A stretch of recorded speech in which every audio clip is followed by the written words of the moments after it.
Yeah.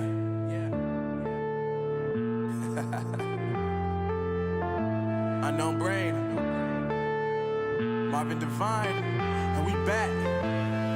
I'm saying bye to all the lies and all the times you cried, saying that I wasn't right, yet I was right by your side. You manipulator, playing games, your friends commentators, and I don't know what you say about our private conversations, but it's got them hating. Thanks to all the rumors you be claiming. It's cool, I'm done with you, so they can throw you a celebration. You gon' hate it when you see me with somebody living better. I'm trying to tell you that me just doing me gon' have you jealous. I know that I gotta stay away from all your games. Yeah, I know that I found somebody else to love me one day. Yeah, you'll realize the grass ain't greener on the other side. No, you did me dirty for the last time, so now I gotta say goodbye.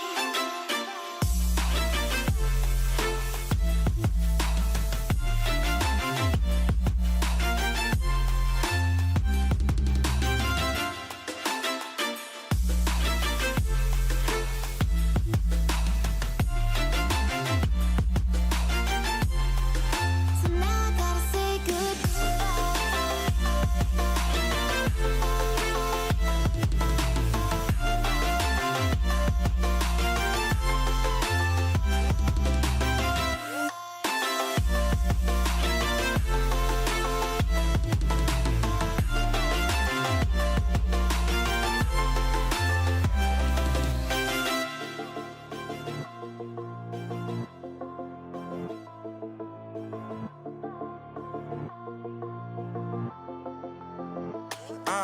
Yeah, my life is lovely now, I'm focused on me. You said you were about to die, I guess the car is on E. But see, I ain't even tripping, cause I just chose to believe that somebody gon' come around and give me just what I need.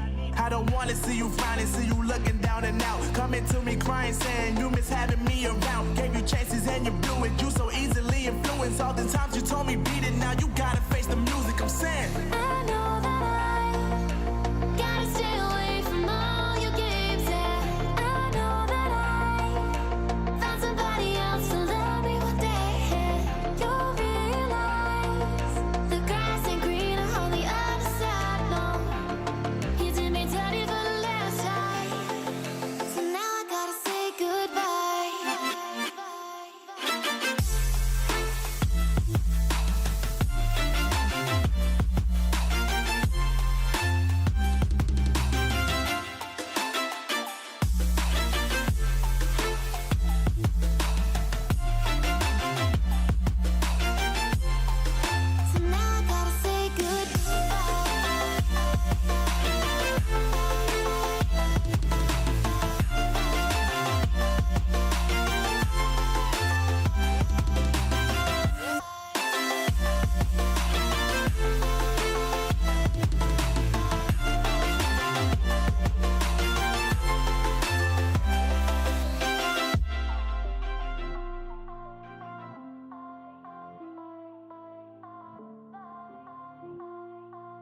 Empty hearts and neon lights, they're playing with my mind. Gotta get out of here tonight. Oh, I wanna run off and fly. And I'll tell myself it's fine to be alone, just to find somewhere that finally feels like home. Oh, oh, oh. I hate all this overthinking. Oh, oh, oh, oh.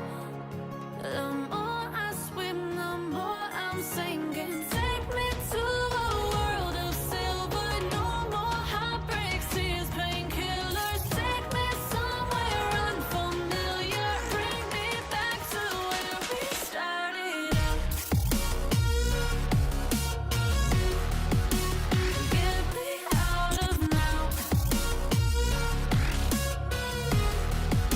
To where we started out. Get me out of now. To where we started out. La la la la, oh, oh. Get me out of broken hearts and starting fights, turning truth to lies. Gotta get up, stop wasting time. Yeah, I wanna run off and fly. And I'll tell myself it's fine to be alone, just to find somewhere that finally feels like home. Oh, oh, oh. I hate all this overthinking. Oh, oh, oh, oh. The more I swim, the more I'm sinking. Take me to a world of silver. No more heartbreaks, tears, painkillers. Take me somewhere unfamiliar. Bring me back to where we started out. Get me out of now. To where we started out. Get me out of now. To where we started out. Oh no.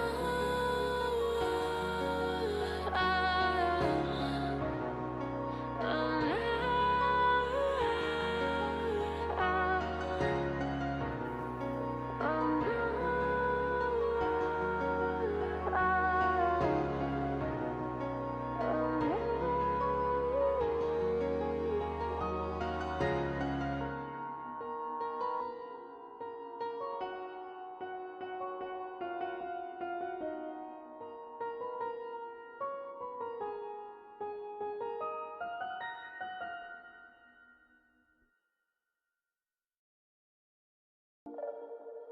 Ten seconds.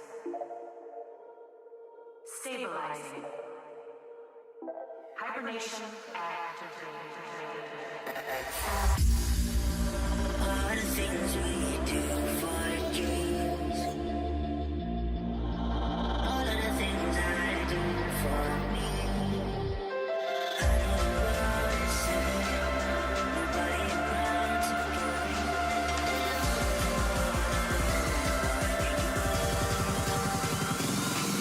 for dreams.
skin, you can see it beat, intoxicating your energy.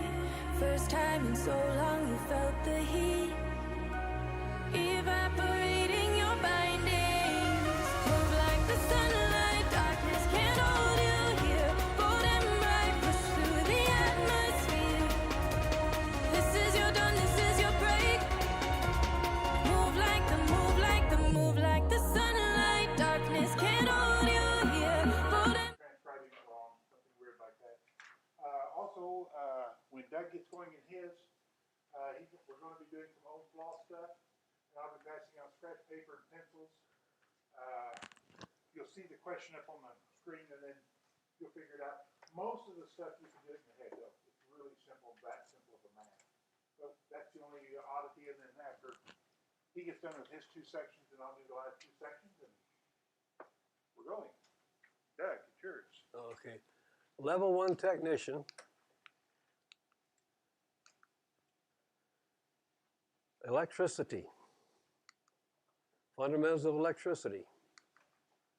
Radios are powered by electricity, and radio signals form a form of electrical energy.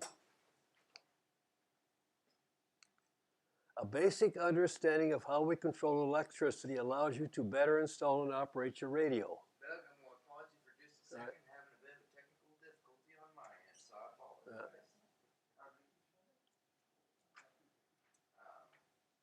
The stream's not coming through on my side for this.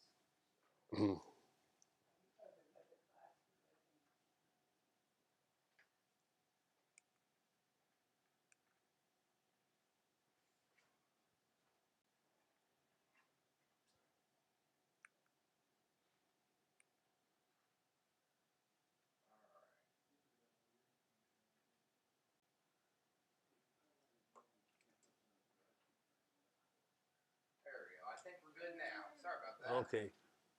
Electrical charge can be positive or negative. Opposites attract each other. Positive and negative, they all attract each other. Electrical current is the flow of electrons.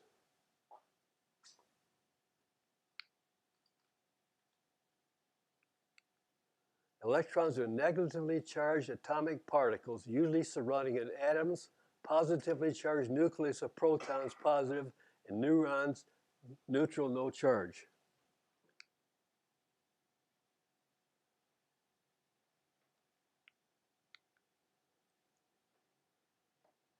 Electrons move in response to electromotive force, which is voltage, and can move independently of atoms.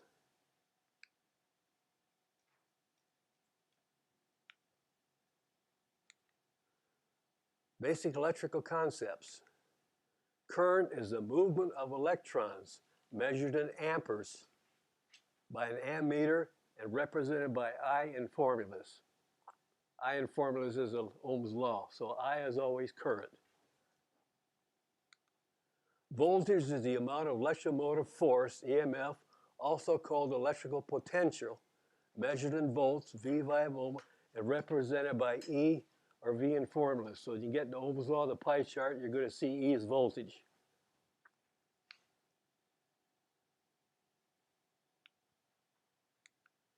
Resistance, the opposition to the movement of electrons, measured in ohms, omega, by an ohm meter and represented by R in formula. So when you get an Ohm's law, R is resistance. Am I going too fast for anybody? Resistance is like friction and turns electrical energy into heat when current flows. Like you see in a light bulb, the old incandescent bulbs, all that resistance turned to heat. That's why those bulbs got so hot. It's that current flow through there. Like your electric ranges, those elements, that's current flow. That's, see those old things get red hot, that's the current flowing through them. That's resistance, that's what makes them get hot.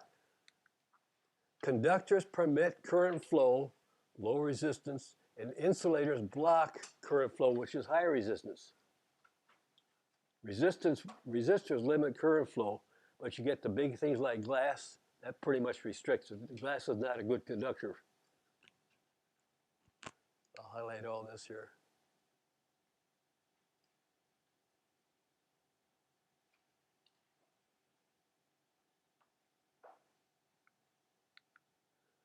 Basic electrical concepts. The flow of water through a pipe is a good analogy to understand the three characteristics of electricity and how they're related. So here you got water. Look at it this way. You got your kitchen sink. Okay, you've got a water line coming up to it. That is voltage, water pressure. Okay, when you turn your knob, that's resistance. So when you turn that knob counterclock, you know, your flow chart, your amount of flow coming out, that's the water, that's the current coming through. So that knob you're turning is resistance. You still got the same amount of pressure, but it's the flow of the water coming through. That's your current coming through. So all that big knob does is it's resistance. It's a variable resistor. That's really all it is. So if you look at all this here, shows you all this in here. Voltage from a source of electric energy causes current to flow. That's what pushes your current through the wires is electromotive force. Resistance is a material's opposition to the flow of current.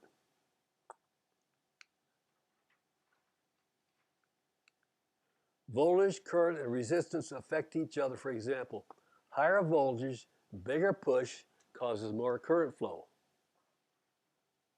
So think of it like water pressure. You don't have enough water pressure, you're not going to get much coming out of your faucet because you don't have the pushing through it. Two kinds of current. Current that flows only one direction is called direct current. Like you see up here. Batteries are a common source of DC. All batteries are DC. 1.5 volts, 9 volts, 6 volts, 12 volts. That's all direct current. It only flows in one direction. Current that flows in one direction and the opposite is called alternating current, like you see here, like a sine wave. Goes up, peaks, down, back and forth like that. That's called a sine wave. Household current is AC, like you got in here. It's all 60 cycle AC. 120 volts, 230 volts, it's all alternating current. AC current reverses direction on a regular basis, like you see here. Negative, like this. That's going, if you put that in a oscilloscope, you see that sine wave 60 times a second. So this light is actually going off and on 60 times a second, but we can't differentiate that speed. So that's why you don't see that going off and on. Now if it was like 20 cycles per second, off and on, off and on, and off and on, but it's kept at a regular speed, so you don't see that variance in it. Each process of reversing is called a cycle, like you see here.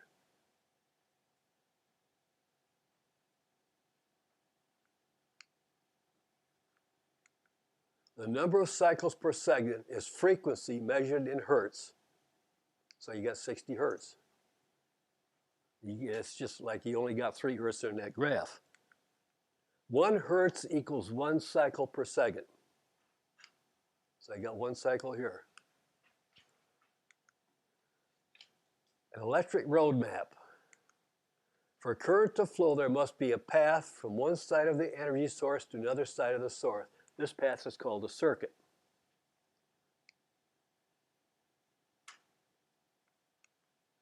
There must be a pipe, conductive path through the water flows through the flow, whichever the water current can flow. So there's a conductive path in there. There are 2 types of electric circuits, series and parallel.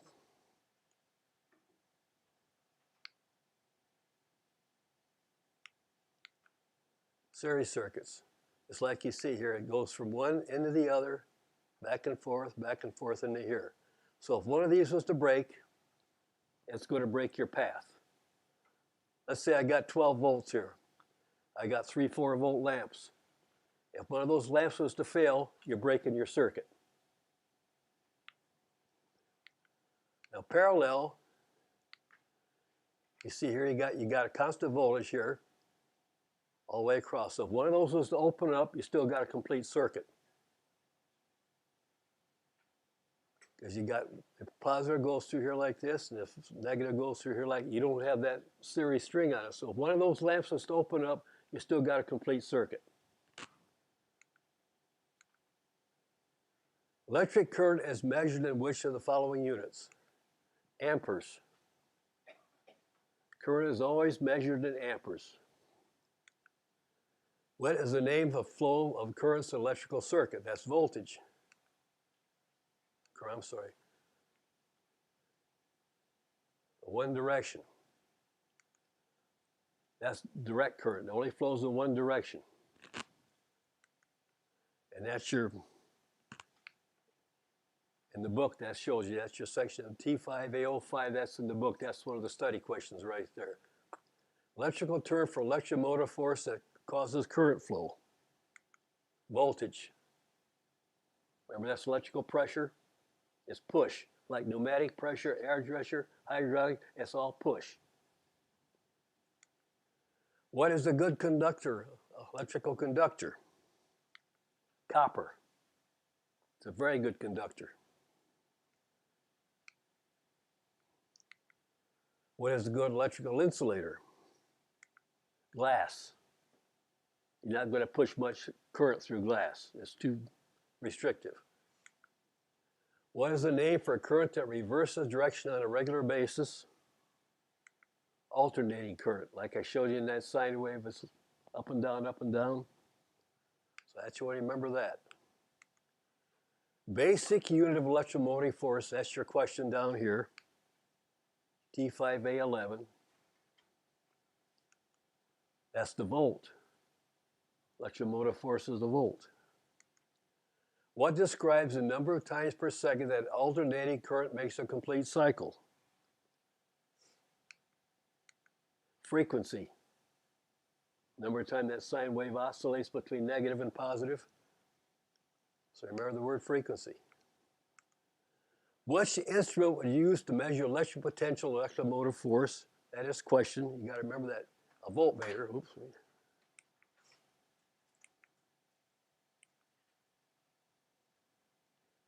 Voltmeter to a circuit, okay.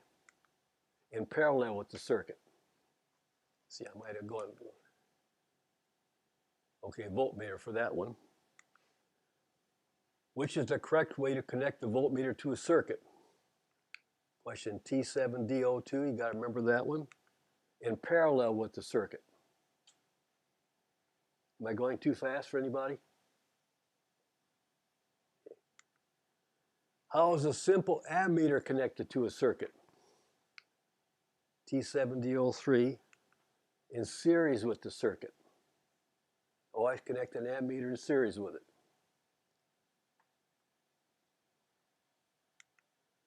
What instrument is used to measure electric current? An ammeter.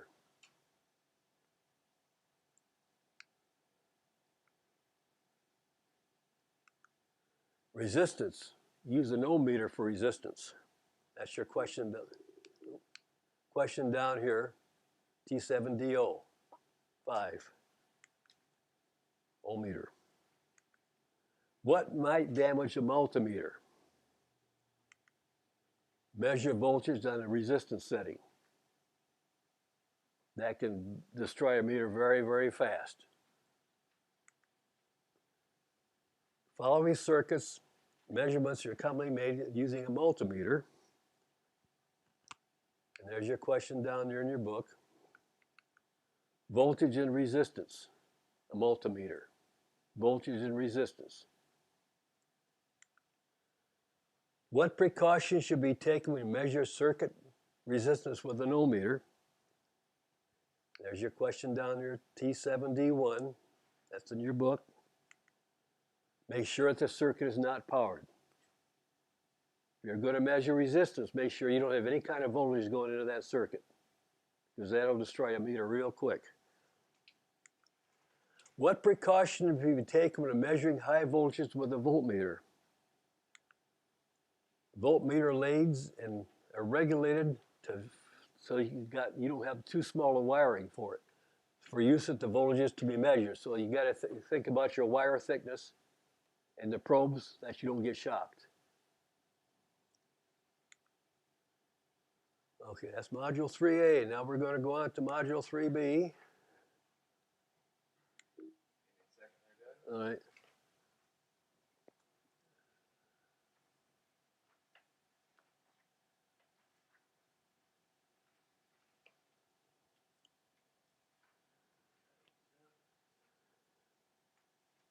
Am I going too fast for everybody getting all this at all? Okay.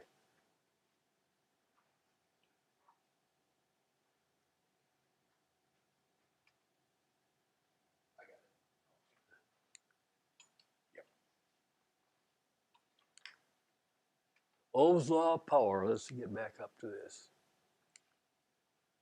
Ohm's law of power in the metric system.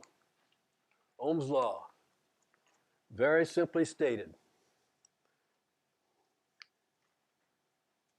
To measure voltage, you multiply. You cover this up.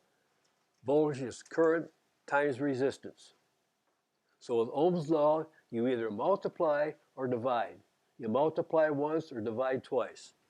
So if I want current, current is voltage divided by resistance. Like I say, current, you cover this up, you got the next two. You always divide like this. Now if I want a resistance, it's voltage divided by current. Ohm's law was started back in the early 1800s by a German physicist. At first his theory wasn't accepted, but Ohm's law is recognized worldwide. That's the universal worldwide for it. That's the standard for it. Okay, like I showed you here, E represents voltage. I, which is here, recognize current. R here is resistance in ohms. Like I say, you either divide or you multiply. Multiplying is here, dividing is here. So let's say I want resistance. Voltage divided by current. You want current? Yeah. Is there a reason why on this one the voltage is represented by E instead of V? Is there a reasoning for that? Or is it just? That's just the way it's written down. Voltage is V, but on this symbol here, it's represented as E. Okay, I didn't know there was a reasoning for it. Yeah. Stands for electromotive force, which is the definition of voltage. Yeah.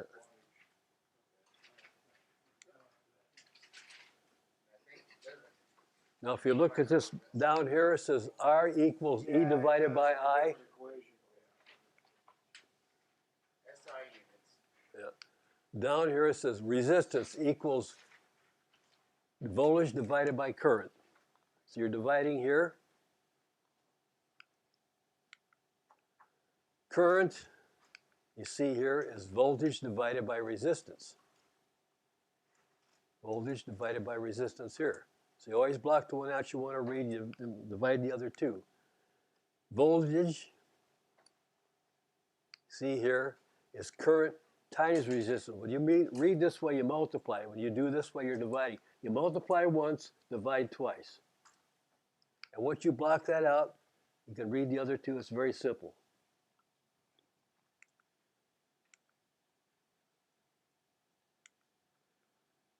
It's like I showed you here.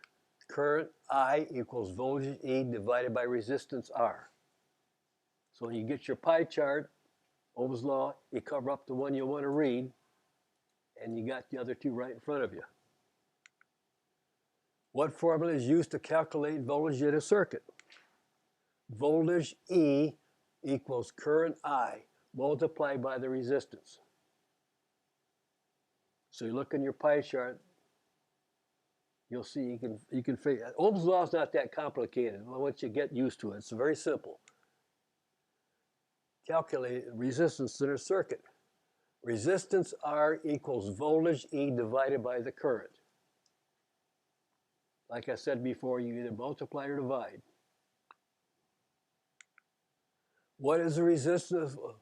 Current of 3 amps flows through a resistor connected to 90 volts. Here's your question down here, 30 ohms.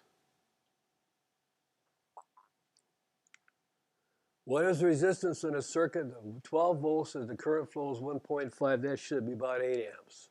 8 ohms, I'm sorry, 8 ohms.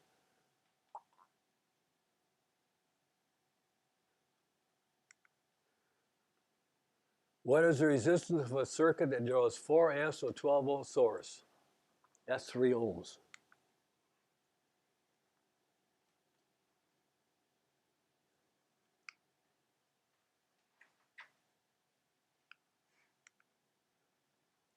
What is the current flow in a circuit with an applied voltage of 120 volts to resistance of 80 ohms? Don't give him the answer yet. I won't. Hey, you guys figure it out? Oh. That back, wrong button. Hold on. I'm good at button pushing. You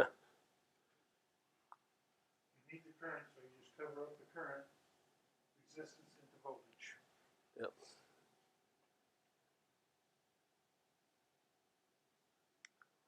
.5 amps using Ohm's law. What is the current through a 100 ohm resistor with a connected across 200 volts? 2 amps. So therefore you use Ohm's law again for that.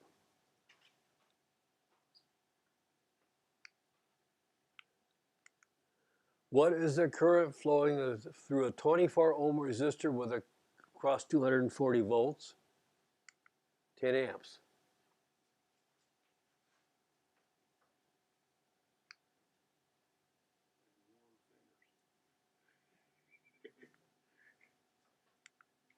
What is the voltage of across a 2 ohm resistor of a current flow through 1/2 amp flows through it? TD1, T5, D10, 1 volt.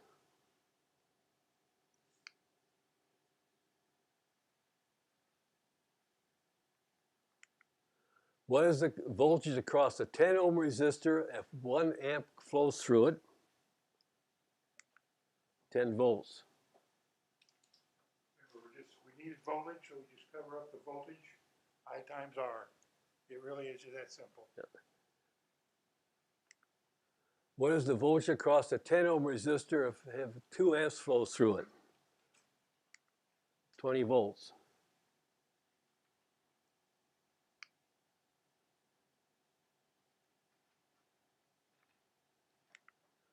Power, electrons doing work and expended energy. Anytime energy is expended, power is consumed.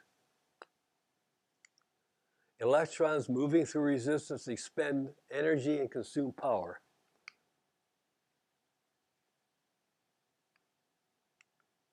Power is the rate at which energy is consumed.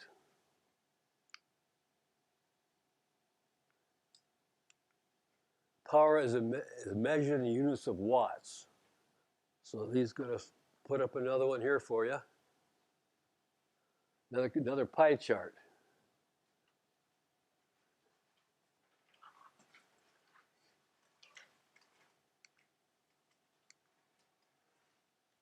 Power equation. Power is calculated as a product of voltage and current, which he's setting up here.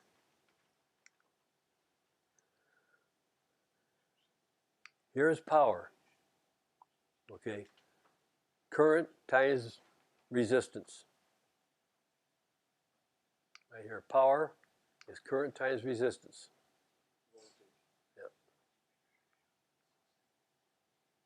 I'm sorry, current times voltage. Here's your formula right here.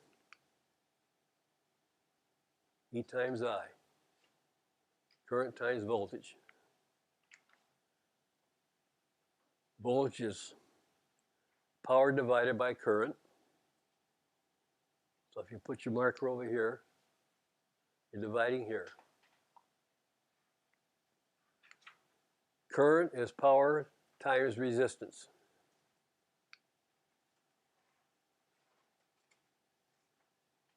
Divided by resistance, I'm sorry, it's power, you're dividing here. Like Ohm's law, if you know the two values, you can calculate the third just by covering up the one that you're trying to figure out. This one, this one, this one here. Okay. Electrical power is measured in what units? Watts. What term describes the rate at which energy is consumed? TA or T5A10. That's going to be a question in your book. That's what you look at in your book there. Power. It's all power. What is the formula used to calculate electrical power in a DC circuit? There's your question again. T5CO8.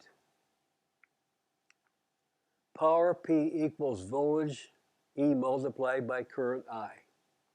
So if you look at that chart over here, it looks like Ohm's law, except this, you divide or multiply like you do in Ohm's law there.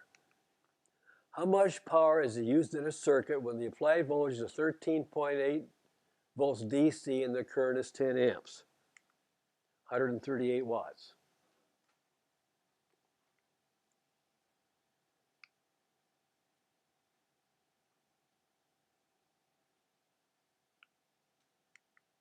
How much power is being used in a circuit when the applied voltage is 12 volts DC and the current is 2.5 amps?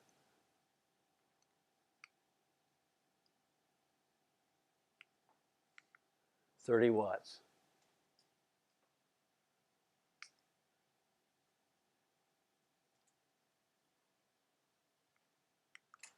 How many amps are flowing in a circuit when the applied voltage is 12 volts DC and the load is 120 watts? Here's your question in the book, T5C11. Once again, I highlight this.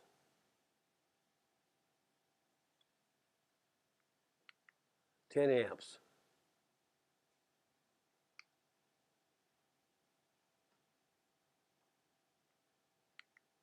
Metric prefixes. This one a little hard to see here.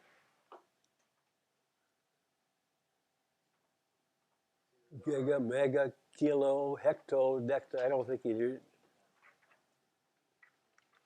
This should be in your book as well. If you flip that open, also I'll post the link in the chat to those. This one here shows electrical units and their namesakes, like ampere. André Marie Ampere, 1775 to 1836. A coulomb is a charge. Charles Augustin Coulomb. Your farad, capacitance, Michael Faraday. The Henry, which is inductance, Joseph Henry. Hertz, Heinrich Hertz, German. Ohms, George Georg Simon Ohm. That's the one I told you about. He's the one that created Ohm's law. Watts, James Watt. Volt, Alexandria Giuseppe Antonio Volta. That's an Irish guy.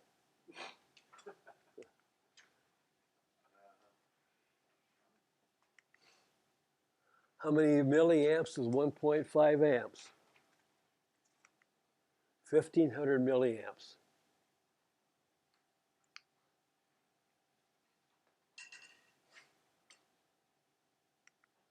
What is another way to specify a radio signal of its frequency is 1,500,000 hertz, 1,500 kilohertz.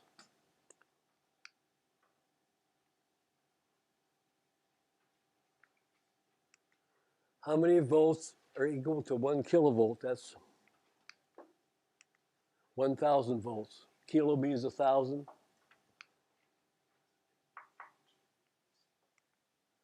How many volts are equal to 1 microvolt?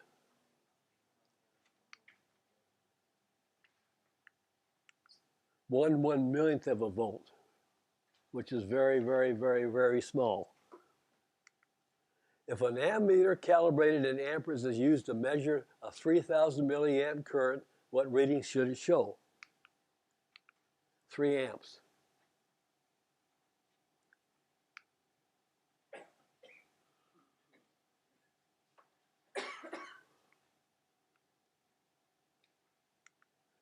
If a frequency calibrated in megahertz shows a reading of 3.525 megahertz, what would it show if it's calibrated in kilohertz?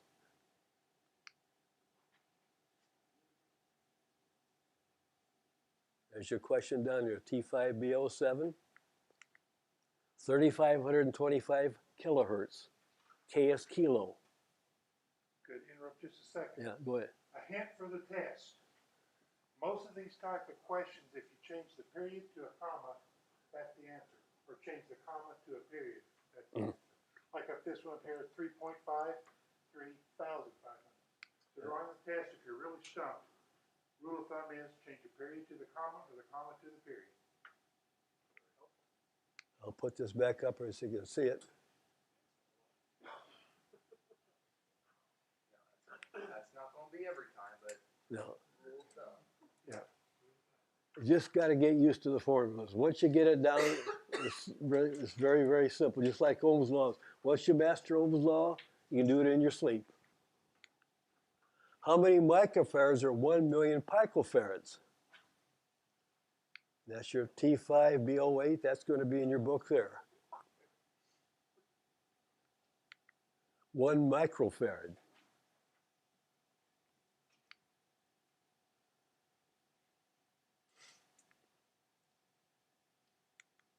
What if a frequency display shows a reading of 2,450 megahertz? What is that in gigahertz? Giga means billion. 2.425 gigahertz. Okay.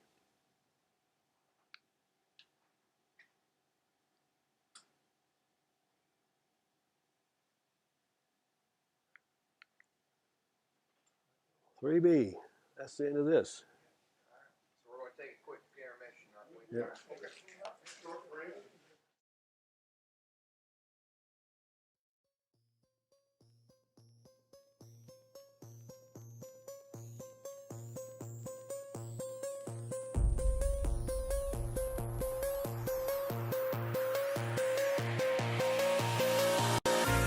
Lock away your lust. I don't need it. Throw away your love. It's unrequited. You don't deceive me. I see very small screen. Throw away your love.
Oh, you came and tucked your way into my heart. Oh, you look at me in ways I never loved. With you I know that this is all, so I don't need to take it slow. If you want me, then I believe that there's a simple remedy. We don't need no miracle. I think we've seen it all. Just make the call. I'll come running over. We don't need no miracle. It's unconditional. Just make the call, and I'll be yours.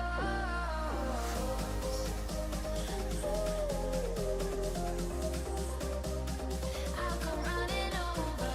We don't need no miracle. It's unconditional. Just make the call, and I'll be yours.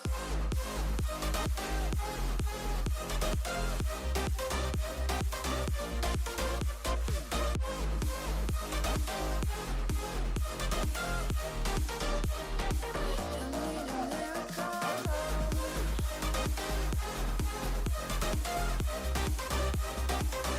Need a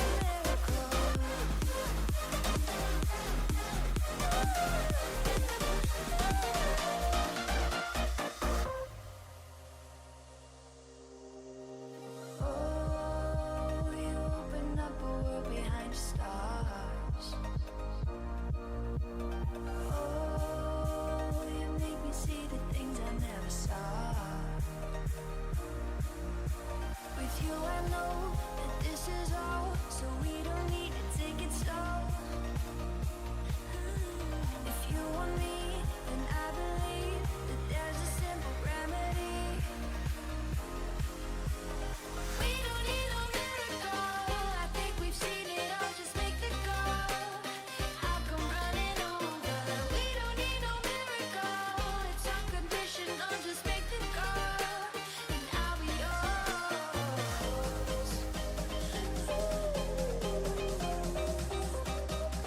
I'll come running over. We don't need no miracle. It's unconditional. Just make the call, and I'll be yours.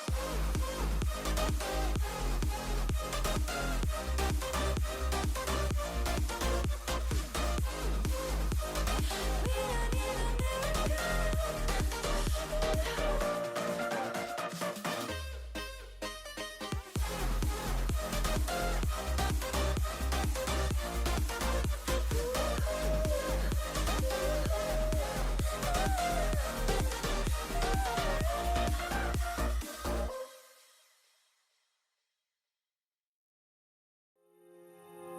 Those medical pills are push me over. I give my fill 3 times a day. These ethanol fumes won't make me sober. One flame to take the pain away. I call you like Okay, ready to go for the second half of the third one. Last week, I talked about if an atom was the size of the Earth, the electron would be the size of a basketball going around the Earth, a couple feet off. That little basketball, the way we control that thing is with circuit components. The components actually affect these electrons, and that's how we make our radio signals. To make any electronic device, you gotta, like a receiver, we gotta be able to control these electrons. That's what we're going to be looking at tonight of how we do it. Bunch of different components. There is a board going around here somewhere with a bunch of electronic parts on it. You'll be seeing that. These are just a small gathering of electronic parts, you'll see. But we use these parts to control that little bitty electron. Schematic diagrams. We have to know how everything is hooked up. Here's a couple schematics you can pass around to everybody. This is a schematic. And Cody, if you want to get it going back there, that's from a Heathkit HW101. The Heathkit HW101 is an HF transceiver. It is like the 57 Chevy. It's about what the Heathkit 101 is, Hot Water 101. But you can see all the different components that are on that thing. The different colors are the signal paths going through that schematic. So if a technician is working on a radio, he can follow that path and discover where the signal ends up stopping or shouldn't be. We use all sorts of different symbols for each schematic part. This thing right here is a schematic diagram. Can you guys read this okay? It seems kind of dim to me. Could we shut off that one light that did these? That'd be the desk light. Yeah, the desk light. Way back against the wall somewhere there. Be in that gang towards the left. Yeah, now, hope you can see it better now. Basically what this thing could be would be an amplifier. You could have a microphone right here hooked into this thing, and out here you might have a set of headphones. You're amplifying your voice, right?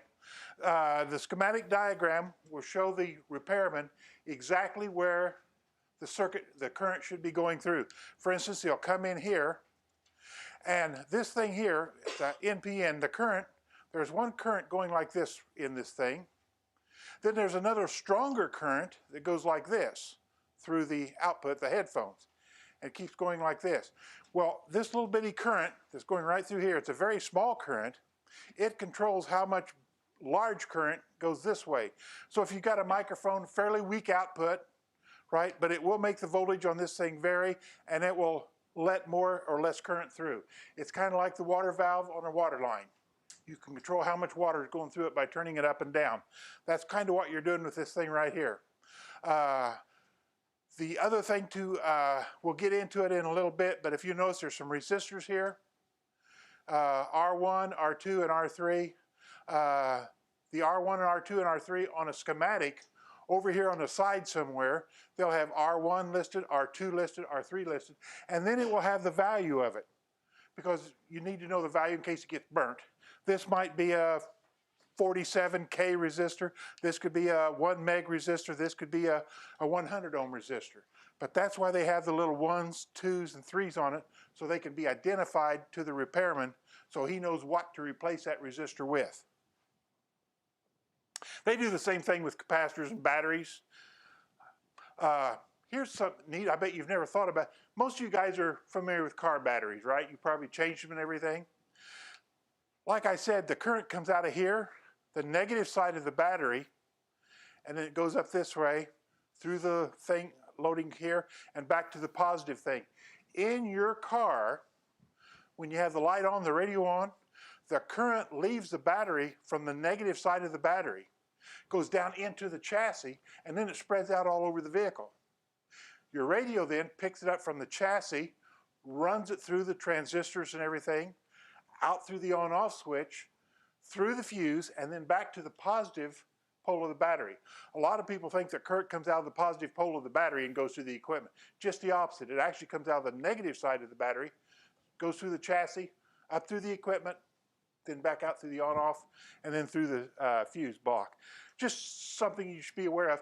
A lot of the amateur transmitting transceivers will have two fuses, one on the hot line, the positive line, and one on the negative line. That's just to give you an idea. They want to make sure that if something goes wrong, that you immediately stop it here at the source at the minus part of the battery. The resistor. Its idea is to control the function. It's like the valve. You turn up the resistance, less water. You turn it down, there'll be more water going through there. Ohm's law. Excuse me, you had a question you might ask. Okay, I got a quick question. Sure. We go back to the automotive concept there. Yeah. Originally, almost all of your old tractors and vehicles were positive ground. Right. Now, they changed to negative ground. Does that have to do with the way the electron loss is in the metal? Corrosion? No. For a long time, they couldn't prove if the electrons is coming out of the negative going to positive or positive going to the negative. It was more or less assumed that it was going out to positive when electronic theory was better known and everything, they realized then that it was coming out of the negative part of the battery. And so then they just started making all batteries or all vehicles negative ground. No, I agree. It's- Is there actually any difference though in electron loss? No, because of- there should not be any. They always say, you know, if something's wrong in your car, it's always a bad ground. It's because there's a bad electrical connection that electrons have come out of the negative pole of the battery and they go into a corroded mounting bracket or something like that, so they can't get up there. But yeah, it surprises a lot of people when they all of a sudden realize that the batteries work just about backwards is what they thought they do. But yeah, it always comes out of the negative. Batteries, by the let's go back. Batteries, by the way, the long part here, that's positive, and the little short one is negative. So that's common on all of them. The resistor, like we said, it controls that flow of current. When the current goes up, the voltage goes down. We know that because of Ohm's law.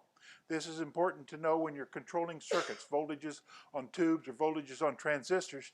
You might use a larger or smaller transistor to make a larger voltage drop or a smaller voltage drop, depending on what it takes to make that tube or transistor work right. This is the older style of resistor. It's a carbon base. You'll see those on that, who's got the list? Or the parts. Oh, start passing that around, please, so they can see them. These are the original type of transistors, the old carbon transistors. New ones are metal film. They're a lot more accurate. These are color codes. This first one is brown. That represents the number 1. The second one, I really can't tell if that's a blue or a violet.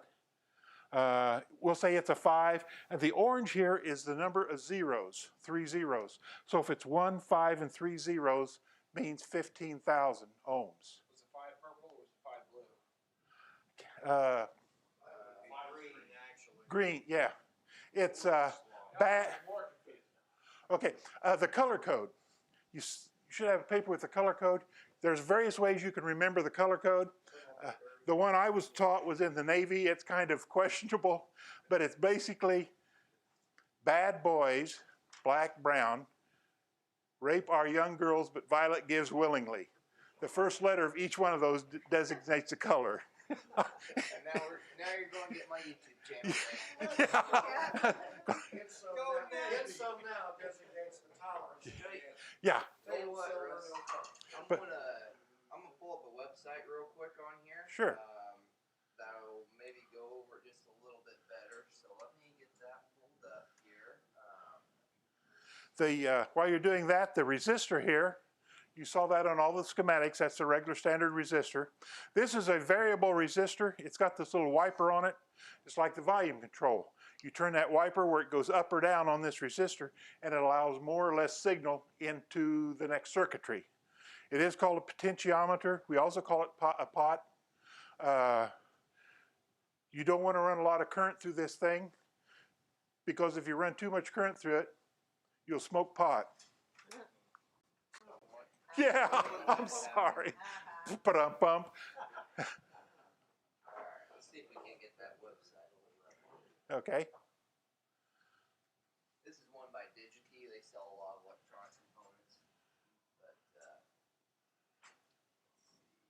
The newer resistors will actually have 4 bands. They get really accurate. The older resistors, like that old carbon one, we're using those back in tube type equipment. A lot of leeway in tolerance on their actual, but with the new stuff, with the new transistors, ICs and everything like that, where it's really close tolerance, you'll actually have 4 colors. The first digit, the second digit, the third digit, and then the number of zeros behind it. all right, well, this is a little bit interactive here, so it looks like we can select our first band. So Russ, pick a color. Oh, let's do brown. Do brown. All right, and then we got our next color here. Red. Red. All right, what's our multiplier? Oh, orange. Orange. All right. And then tolerance. 2%. Red. All right. There we go. So if you have a resistor and you're looking at it, and the first band is brown, which is the number 1. The second one is red, which means 2. The third one is orange, which means 3 zeros. And then the last one is the tolerance of it, give or take 2%. And we can see here we got a 12 kilo ohm resistor with 2% tolerance. 2%, yeah. Yeah, this universal like across Yes. the world? Yes. Mhm. Yes, it is. Do you want to do another one just for the heck of it? Sure, why not? All right. So Let's do yellow, that's 4. uh, blue, red, So same. and another 2% tolerance, yeah. There we go. Yep, there you go. Now we have our yellow, blue, red resistor. So we have 4, 6 times 1,000. So that is a 4.6 kilo ohm resistor. No, it's not super clean. Not Yeah. super clear on this one. Yeah, but it's pretty good. But that gives you an idea what those color codes are for, to let you know what the transistor actual value is when you're just looking at it. If you had the schematic, it would be written on the schematic. You'll share that website on YouTube. Yep, I'll send a link to that. So. A capacitor. Remember, capacitor and electrical energy. A capacitor with electrical energy. We'll be learning in just a little bit that a coil or an inductor is magnetic energy. So it's electrical energy and magnetic energy. The capacitor stores electrical energy. It is literally 2 plates put together like this. How big the capacitor is, it depends on how close together they are, how big these plates are, how much voltage is applied. That all affects the actual capacitance of this capacitor, and it stores electrical energy. It can store electrical energy for a long time. Rule of thumb is, if you're going to electronic school, undoubtedly someone will charge up a capacitor, and while you're sitting there half asleep, he'll go, "Here, catch," and you grab it and you get zapped. Yeah, happens every time. That's a capacitor, and like I said, it will store the energy for a long time. It kind of acts like a battery, and it does store that energy with the electric field. The inductor. An inductor stores magnetic energy. An inductor is basically just a coil of wire. This coil of wire can be just literally a coil of wire with air in between it. It also can have a ferrite core in it, an iron ferrite core in it, which helps it transfer energy back and forth. The magnetic energy that's stored in a coil is only there when there's current going through that coil. When you turn off the electrons, you open it up, that magnetic field collapses. And believe it or not, when that magnetic field collapses, we use that collapse to get a frequency going. It stores it, like I said, it's called inductance. It looks like this, a coil with an arrow through it. There again, it means it's variable. We'll learn in just a, yes? What's the difference between a coil wrapped around air, where this is an inductor, versus a coil wrapped around air, which is a resistor? Okay, a coil wrapped around air, good for choking off RF current, that kind of stuff. If it's got a coil on it, it will really choke it off. It can also transfer it. Sometimes these Sometimes these things are dual. There's 2 coils around where it's transferring power from one coil to the other coil. Like an ignition coil. Yeah. Primary and a Exactly, secondary. exactly. Yep. The transformer. A transformer is 2 inductors, and they are literally wired right close together. This thing in between them, those are little iron sheets. They prevent eddy currents. You won't need to know that until you go after your general class. But basically what this does, the input voltage right here gets transferred over to this side. Now this could be a step up or a step down transformer. They share that magnetic field. To give you an idea how this thing can be used is out on the power lines. You got that transformer out there that feeds your house, right? It feeds your house, we'll say 110 volts, right? Feeds 220, maybe 440, but we'll say 110 volts. It's taking that 13,800 volts off the power line and stepping it down to the 110 volts coming into your house. So this would be the power line right here coming in, stepping it down to 110 volts. Here's what's really cool. These transformers work both directions. If you would take one of those power transformers off the pole out there, and you hook up 110 volts to it, on the output, there would be 13,800 volts on the output. Yeah, there's a guy that goes around and teaches first responders about electrical safety with power lines. And that's what he's done. He's taken one down, he plugs it into a regular wall socket, and then he's got this 13,800 volts that he can draw arcs on, and it really opens up the eyes of first responders when they have to work around the electrical lines and stuff. The current changes the ratio of voltage and current. If it brings the voltage up, the output current will go down because of the pie chart. It's mathematical. If one goes up, the voltage goes up, the other one comes down. And that's what they're referring to. Electrical units. Each component, each resistor, capacitor, coil, is measured in specific units. A resistor is measured in ohms. You'll have like a 50 ohm resistor. Capacitors are in farads. You might have a 5 microfarad capacitor you're dealing with. An inductor is henries. There again, you might have a 3 millihenry. Milli is 1,000ths. Micro is 1/1,000,000th of a. The designators. I talked a little bit about this on that earlier slide where I said R1, R2, R3. Well, this particular one, it goes all the way up to R10. One little circuit has got like 10 resistors in it. So you can go back and find out exactly what it's supposed to be when you're building it or repairing it. Resistors, capacitors, and inductors. They're abbreviated R, C, and L. Indicators and displays. An indicator basically is just a light bulb that tells you a circuit is on or off. On, off, you turn it on, the little red light comes on. That's all an indicator is. A display, though, if you're talking about indicators and display, a display will actually tell you something. You'll have digital read outputs, something like this. That's the difference between the two. Reactance. Capacitors and inductors, they store the energy, right? A resistor doesn't store energy, it dissipates it. It gets it off in the form of heat. A resistor in a circuit, you put your finger on it, it may be warm, it might be hot. But a coil and a capacitor, they store that in, a capacitor will store the electrical energy, and the inductor will store the magnetic energy. It's called reactance. Instead of just storing it, they call it like reactance to give you an idea. And it opposes the flow of AC current. Doesn't bother with DC, just AC. And remember, RF, radio frequencies, is an AC current. So that's why you'll be looking with reactance when it comes to RF signals. The capacitors have capacitive reactance, and the coil inductor will have inductive reactance. And what we're getting to, they complement each other. It's like a seesaw.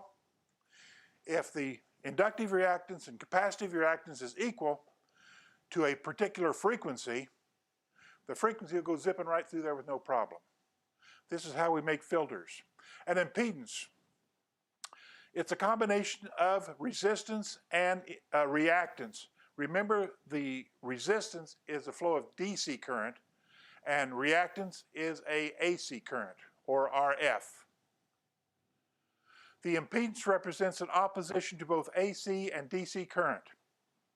Impedance. So when you hear somebody say it's a 50 ohm impedance line, it means that to an AC, if you could put up an AC ohm meter to it, so to speak, it would read 50 ohms. Resonance. The component's reactance depends on the frequency. When the frequency goes up, the other one will go down, or vice versa. When the frequency goes up, the other one could go down. It's a balancing term with the frequencies. This is important when you're starting making filters, which we'll talk about in just a little bit. When they're equal, when the X sub C, the inductive reactance, is equal to the capacitive reactance, X sub C, X sub L and X sub C are equal, their effects cancel, and this is called a resonant frequency is when they're equal. That means at whatever frequency that you're measuring this thing on, it's very easy to manipulate that frequency. Kind of hard to explain in a short class like this. But anyway, at resonance, when X sub C and X sub L are equal, it only has resistance which applies the AC and DC current equally. You're going to be finding out that, well, here's a good example right here. This is a tuned circuit. There's a capacitor and a coil, and at some particular frequency, X sub C and X sub L will be the same. When it is the same, that frequency can go zipping right through there. If it's not the same, if they're different, then a frequency will have a hard time getting through there. So you can sort of isolate out frequencies you don't want by having the proper size X sub L and X sub C. And like I said, X sub L and X sub C, it does vary with the frequency. Oops. Semiconductors. It's made of a material like silicon. Now, semiconductors, we're talking transistors, IC chips, right? It's made of a material like silicon, and they are okay conductors. They're not as good as like metals like aluminum and copper and gold, but they are okay. They're made out of silicon. Now, here's a thought. You'll ponder about this tonight going home. Transistors are made out of silicone, right? Sand is basically silicone, right? So when you're playing a computer game and the computer beats you, that means that you're dumber than a pile of sand. Yeah, ouch. But that's basically what it gets down to. The impurities added to the semiconductors create the material which has has more than usual electrons or fewer. N types and P types. There's two types of transistors, NPNs and PNPs. A diode allows the current only to flow in one direction. The schematic symbol for this thing is this thing right here with the arrow. The current through a diode goes against the arrow. It normally throws this way through there. It has 2 electrons, and I think you do have to know this for the test. They're called anodes and cathodes. The cathode is the negative side, and the anode, of course, is the positive side. It can change AC current into a pulsating DC current. It only allows the current to go one direction. So when you've got an AC voltage here that's going back and forth, you put a diode in there, and now it will just go forward, and it won't go backward. It'll pulse forward and pulse forward. That's the idea, and that's how you turn this one-way direction. You filter it out a little bit, and you get DC out of AC. Diodes are used to change the AC power into DC. They're called basically a rectifier. The rectifier, there's a bunch of different kinds. The little black boxes you plug into the wall that you hook up your phone to charge it. Rectifier. And the transistor. The basic function of a transistor is to control large signals with small signals. There are 2 types, basically, the bipolar and the field effect. You want to get them, they both produce gain. They can also be used as a switch. They can turn the current off and on. Here we go, the transistor. It says here that they can be NPN or PNP. This is how you bias them. You know whether you're supposed to put a negative voltage on one of those 3 leads or a positive voltage. You can't see it very well, but right here there's a little bitty arrow, and it's pointing out. When it points out, it does not point in. So this is an NPN. Just a little ditty to know how you remember which one. The other way, a PNP transistor, the arrow would be pointing in. So it points in proudly. So you watch that little arrow right there, and you can tell whether it's an NPN or a PNP transistor. And like on the other one, the current comes up through here. It goes against the arrow, just like it does on a diode, and it comes through this way, and it makes this loop here. And this loop here is controlling what is going through this way, through the big current. And so that's how they use a little bitty small current to control a great big current this way. A field effect transistor. The field effect transistor came a little bit after the regular transistor. The regular transistor, the PNP we just had or the NPN we just had, you know, it used some current that was going around to control that larger current. Field effect is a little bit different. They just use a voltage here to adjust it. You don't need any current at all. Really neat on a really weak signal because you have just a little bit of voltage. You control the current going through this, going up through the source and out to the drain. And it's controlled by a voltage on the gate, not current. A lot more sensitive. And like I said, the voltage applied to the gate controls the current.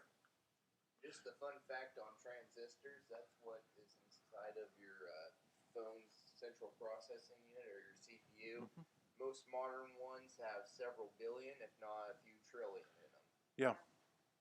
So they're tiny little things. Oh yeah. That's where you hear like you'll hear the new phone is coming out on a 7 nanometer process. That is the size of the individual transistors, which Yeah. is 7 nanometers. Very small. The integrated circuit, an IC chip, right? This is basically what ones look like. It's a little black thing that's got a lot of little leads on it. It can have just simple as 4 leads on it. It can have up to 28 or more leads on it. It's a whole bunch of little transistors in one package that's amplifying up a signal or messing with the signal somehow. Protective components. Fuses and circuit breakers. The top thing is a fuse. The fuse here, boy, it's about 50-50 anymore. Sometimes this is the original thing for a fuse. Now they're getting more of a thing that actually looks like a fuse. The glass tube in there with the 2 metal caps on the end. That's the fuses. Once they pop, they're done. You throw them away. The circuit breaker is a little bit different.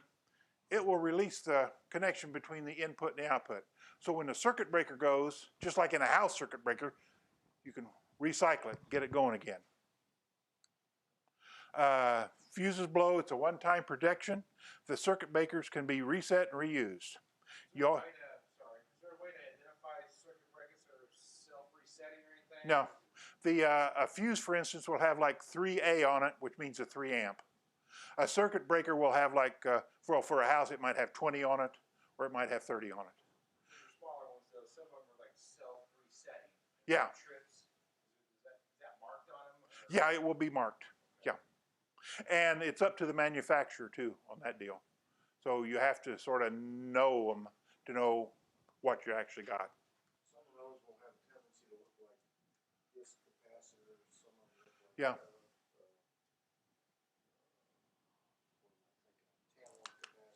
Mm-hmm.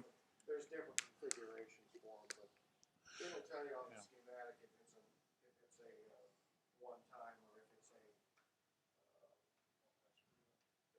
Multiple use. Yeah. There's a term for it that they use. Yeah. Manufacturing, I can't think of what it is now. Bunches of different manufacturers make those fuses, and so they're all a little bit different. Switches. A couple questions on the test about this.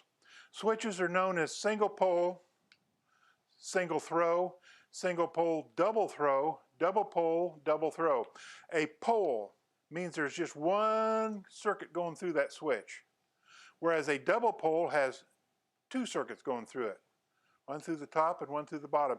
The throw part means how many outputs it's got. This is a single pole, one current flow going up through it, but it is a double throw that will go out through this little dot or it'll come out through this one. So single pole, single throw, single pole, double throw, double pole, double throw, and then you've got the push button ones, where it is literally you just push in a button, a little metal plate comes down and makes the contact. About that easy. Each position is called a throw. A relay. A relay is like the starter solenoid in your car, right? You hit the starter button in your car, so to speak, you'll throw the solenoid in gear, and that solenoid will bring down the big contacts that actually put all the juice to your starter. It's activated by a current in a coil. The relays are usually single pole, but there's a lot of them that can have 2 throws. You'll go this way or this way. But they can have a bunch of different poles. They might have 4 or 5 different contacts that come together like that. This particular one would be a 4-pole single throw. Yeah. Other schematic symbols, I think this is in your book. You can't see it very well up here. But these are all just the various different types of transistors, diodes, resistors that you'll come across in a schematic. Questions. What is the ability to store energy in an electric field? The electric field is a capacitor. It's called capacitance. How much capacitance it has. Store energy in an electric field. The basic unit of capacitance, by the way, we're at T5C02. So if you go to the T5Cs, that's the area of the questions we're in at the back of the book. This is the second one in the T5C series. What is the basic unit of capacitance? It's the farad, named after Michael Farad. Basically, how much capacitance, how much energy it can store. The ability to store energy in a magnetic field. The magnetic field is inductance. Electric is capacitance, magnetic is inductance. The basic unit of inductance is the Henry. And it's like millihenries and stuff like that. It's not just a Henry. That's a pretty big coil if it's just a Henry. What is impedance?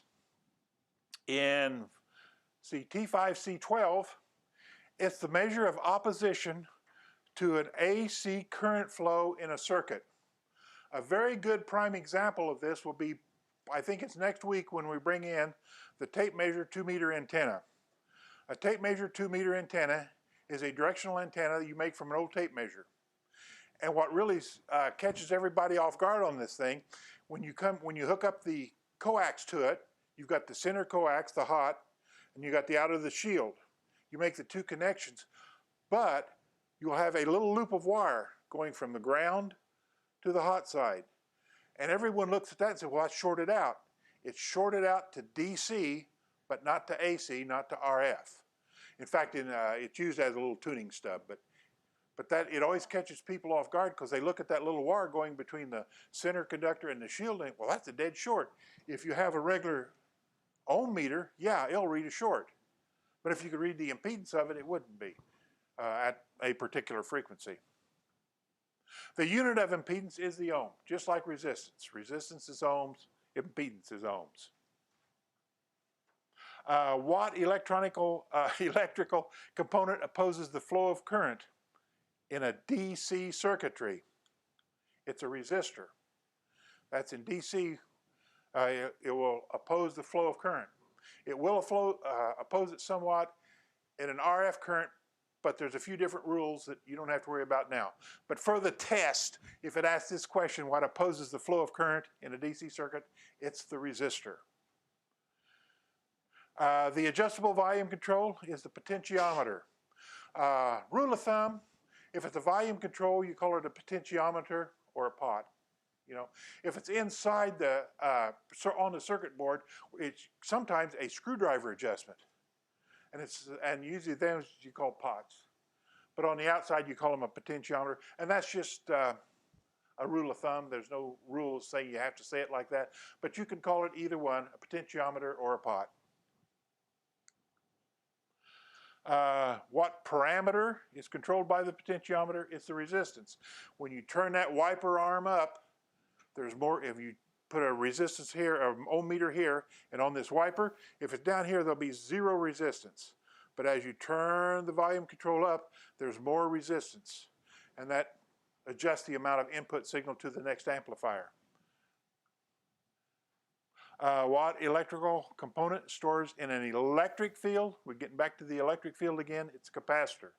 So all you got to remember to get these questions right is electric and capacitor, because they do have several questions that they change the question for the answer and the answer for the question. They're basically the same thing. But just remember, capacitor is the electrical field. Inductor is the magnetic field. What type of component consists of two or more conductive surfaces separated by the insulator? And that is a capacitor. On that board around you, there's a big air capacitor. When it comes in and out like this, It's just insulated as air. When they get farther apart, the capacitance goes way down. As it gets together, or as the plates get bigger, there's more capacitance.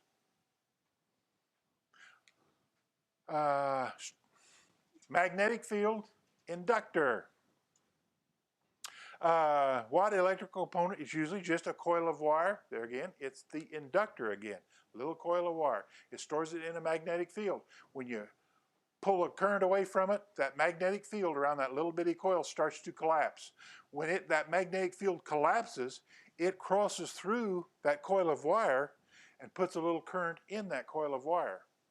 And that's how, if you get the capacitance and inductance just right, you can actually get a transistor to start oscillating, to start squealing.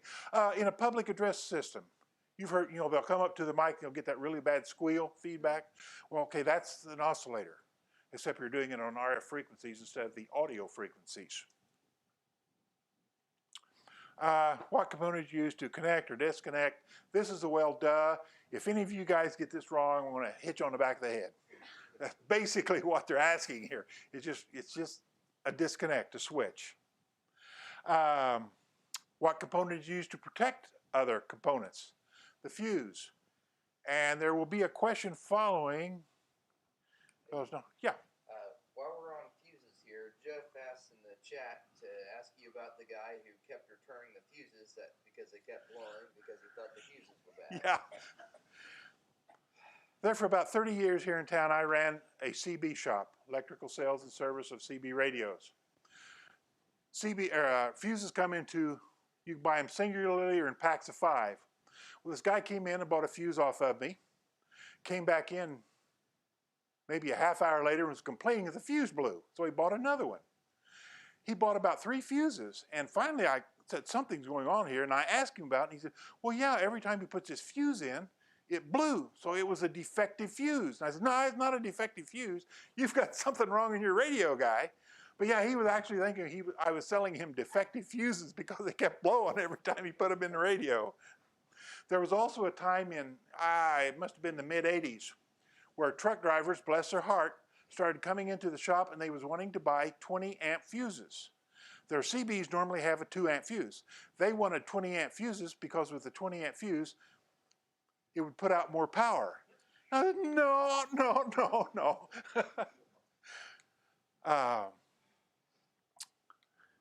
A transistor. It is a component that you control the flow of current. There again, with a regular transistor, you use that little current over here to make it go. In an FET transistor, you use a voltage to let the current get on through there. Component that only goes in one direction, your diode. The diode, you can tell a diode, little black thing, tiny black cylinder will have one stripe around one end. The stripe the end on is the cathode, the minus side of the battery. Which component can be used as either a switch or an amplifier? There again, it's the transistor. If you stop the current flowing over here altogether, no current will flow on the big section, so you can turn it off and on if for any reason. It could be an amplifier where the more current over on this side, the more current will be over here. So a transistor can be used as just a regular on-off switch, or it can be used as an amplifier. More than not, it'll be used for an amplifier. Which of the following components consists of these 3 layers of semiconductor material? The silicon. It's a transistor. Which of the following electronic components can amplify signals?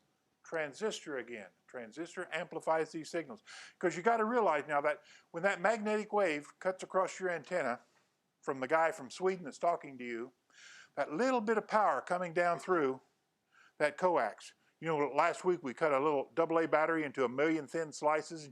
You take one of those little slices, that much power gets down into your radio, and then these transistors start to amplify that signal bigger and bigger and bigger until it's to enough power that it can actually drive your speaker. It's a stripe, and this is a diode can be just a little glass bead with a black stripe around it. That's for signals, really weak signals. The diodes that are black, that's got the silver or white stripe around it, they handle a little bit more current. They will be doing the stuff like changing the AC into DC pulses. The little glass diodes, they're used with, in radio frequency circuitry, very low wattage, very low current. LED, everyone knows what LED stands for, right? Light emitting diode. It's a little diode that emits light. And you see those things everywhere. Everything's got a little red light on them, and this thing does. That's an LED. FET, that's that field effect transistor. That's that one that just takes a little bit of voltage to let the current start going in the output, to get it running up and down really good. That's the field effect transistor. What are the names of the two electrodes of the diode? T6B09 if you're following along. And the names are the anode and cathode. Anode is positive, the cathode is negative. And the term that describes the device's ability to amplify a signal is simply called the gain. If you put 10 watts into a transistor, excuse me for everybody that's studied electronics, but if you put like 10 watts of power into a transistor and you get 100 watts out, you've got a gain of 10. 10 in with 100 out. It says how much that transistor will amplify it. This standard schematic wiring diagram that uses the standard component signals is called a schematic. And you saw the one passing around here, the Hot Water 101 is a schematic. The schematics are pretty well common anymore. There was a transition phase when some symbols are changed a little bit, but anymore they're all about the same. They want to know what the component number 1 is in T1. This thing right here, resistor. And basically what this resistor is, it's on the mic input here. With the voltage that the mic is putting out, it goes around this way. And when you're talking, it goes faster or slower. It gets up to a certain loudness point. It'll cause this little light to come on because this will start to conduct through this battery. There again, the battery, it comes out of the negative part of the battery, down through the chassis, up through the transistor. This does not point in, so it's an NPN transistor, and it lights up your little light bulb. And it's a resistor. Okay, number 2. Number 2 is the transistor. We're all familiar with that already, so we know. Number 3 is the lamp. If it was a diode, light emitting diode, it would look like the little diode with the arrow with some little lightning bolts coming out of it to indicate that it's an LED. This thing indicates that it's a filament light, like a little number 47 bulb or something like that. And of course, number 4 is the battery. And on batteries again, the long one indicates the positive side of the battery, and the little short one down here is the minus side of the battery. Figure 6. That is this thing right here, and that is a capacitor. What this thing might be your little thing that you plug into the wall socket to charge your phone with. You've got 110 volts coming in through here. There's a little fuse on it. Might be an on-off switch. Usually they're hot wired though. It goes through this transformer and it knocks 110 volts down to about 5 volts on this side. And it's 5 volts AC except for this diode here, which only allows current to go in one direction. So it's going this way, goes against it there. So you got about a pulsing 5 volts. It's not a steady 5 volts yet, it's just pulses. This capacitor helps smooth it out a little bit, so it's more of an easy going 5 volt direct current. This little resistor here is hooked up to a light emitting diode, the little red light that comes on. If you've got your 5 volts up here, which is what you want, drops a little bit through the resistor so it gets enough voltage just to light that LED. That's all that thing there, that's the pilot light. This variable potentiometer is so you can actually vary the output, so you can get it right exactly on 5 volts. Or if you needed more or less, you could adjust it to more or less. This thing is called a Zener diode, and it helps regulate that voltage. It helps keep it at whatever you want it at. It can be like a 5-volt Zener that also helps hold everything at 5 volts.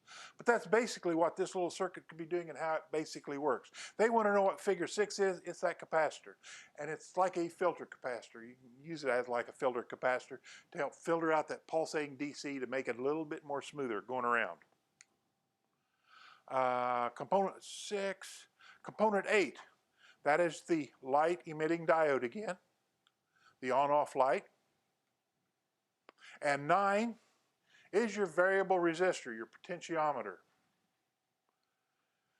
And then we go to 4. Figure 4 is this transformer. And like I said, this one is a step-down transformer because it is stepping down 110 volts down to around 5 volts. Yes, sir? I got a question. You're talking like, okay, the small amps represent chassis, right? Yeah. As opposed to earth ground. Uh-huh. So you're doing 110. When you're talking chassis of the device that is going to the box. A little bit of both, really. If it's 110, it's not automotive. Right, yeah. On something on this line, when they say the chassis, in older equipment, it was the actual metal chassis of the case. Now, with circuit boards, it could be isolated. You might have a chassis, a foil that is acting as the ground. It's not actually on the chassis. It's not connected to the chassis. Basically, the return path for the current in the circuit. Yeah. It's not a metal case, and it's probably just a stripe on the board. Yeah. Circuit board that they use. I got the circuit or TV circuit board that does that. I may bring that out after a while. Show that. Yeah. And your electron flow is actually coming through the chassis back around to the positive side. Yes. Yes.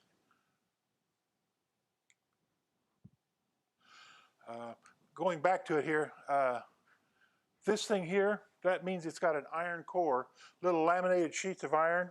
When you've got this magnetic field cutting across this magnetic field, this 110 volts cutting across here, producing 5 volts, there's little eddy currents come up in this thing, and that eliminates eddy current, eliminates loss.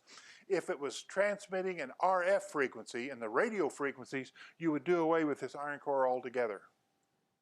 Just a difference between the lower cycle, 60 cycle stuff and the RF stuff.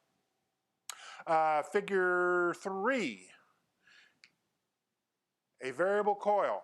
What they're doing here is they're tuning their radio up to this antenna. They want to make sure everything is 50 ohms, and by adjusting the variable, by adjusting this variable capacitors and the variable coil, when you get them all set to a certain frequency, only that certain frequency will go up and out the antenna. If they're misadjusted, other frequencies could get up to that antenna. Like we said last week with the fundamental and harmonics, if you got it tuned right, it'll just be the fundamental frequency. The one you want to operate on will be getting up to the antenna. If they're mistuned, then those harmonics, the double frequencies, can get up to the antenna, and then you're messing with other bands, screwing them people up from talking good. The symbols on each one of them indicates an electrical component. Every little component you see in that schematic around there is a component inside the radio somewhere. But they represent each electrical component. It might be a resistor, it might be a coil, it might be a capacitor. Which of the following is accurately represented? It's the way the components are connected. On most schematics, there'll be, when two lines come together, if it's got a large dot in between the two, it means that they're connected, they're soldered together. Sometimes, if they're not, usually it's got a little loop going across it. The line will have a loop indicating that they're not connected. But it shows the way they're connected so the technician can actually, literally, follow the signal through the radio and find out where it quit at. Devices that changes the alternator current into direct is the rectifiers. And a rectifier is a whole little circuit. It changes the 110 volts down to maybe 12 volts. A relay, and there again, it's an electronically controlled switch. You put some voltage to it and it'll throw the switch automatically for you. You don't have to go in there and literally throw the switch. The little coil will snap it back and forth for you. I got one of those too. I'll show, bring okay? They want to know the type of switch this number 3 was. It is a single pole, single throw. Single pole means there's only one path of current going through the switch, and a single throw means it's just one position where that current is going to go to. So it's a single pole, single throw. The type of displays that display a, this is kind of a weird question, or the way it's presented, displays an electrical quantity as a numeric value, and it's a meter. That meter is showing this how much current is going through a wire, and that meter will say 5 up here, or it'll say 7. So that's what they're talking about. The meter is telling you how much current is going through the meter. It's just kind of worded silly. It kind of catches some people off guard. What component is commonly used to change this 120 volt AC down to a lower AC? And that's the transformer, a step-down transformer. And what is commonly used as just a visual indicator? An on-off light, a light-emitting diode. And we see those everywhere anymore, light-emitting diodes. What is combined with an inductor to make a tuned circuit? An inductor and a capacitor. You put them together and you've got a tuned circuit. And we'll learn in just a little bit why we want to put inductors and capacitors together in a tuned circuit. This is a device that you put a whole bunch of transistors into a little teeny tiny case. An integrated circuit, an IC, integrated circuit, IC chip. Back in the day, when I graduated from electronics school, it was back in '67, in the last millennium. When I was getting out of electronics school, they had a new thing come out called an RC, and it was resistors and capacitors in a little group. And we thought that was so amazing. Boy, they're getting things smaller and smaller. And then they made from tubes, they went down to transistors to make stuff even smaller. And when they got to IC chips, they took all these very small transistors and reduced them down to put them inside an IC chip. So the size, and we all know the size, from the original bag phones, cell phones, now down to the little flip phones. Things just keep getting smaller and smaller with these integrated circuitry. Function of number 2. What is number 2? Oh, that's the transistor. The function, and its function is to allow that current to go through that bulb and light up the bulb. It allows the flow, it controls that flow of current. The transistor does. In this case, the flow of current is simply lighting up that light bulb to let you know that the circuit's on, the switch is on or something. But it also can be, a signal or something you're running through there. What is a resonant or tuned circuit? It is that conductor and capacitor, and it's either connected in series or parallel. When you're dealing with a particular frequency, there's a formula to figure out how big your capacitor and how big your inductor has to be, how many farads, how many henries it has to be. If you put them in series or in parallel, it will either let this one frequency go through real easy, or it will block the frequency from going through there. The purpose of the fuse is to interrupt power in the case of an overload. And I got to impress upon you again, if you blow your fuse, right, you can go down in the fuse and it might hold it.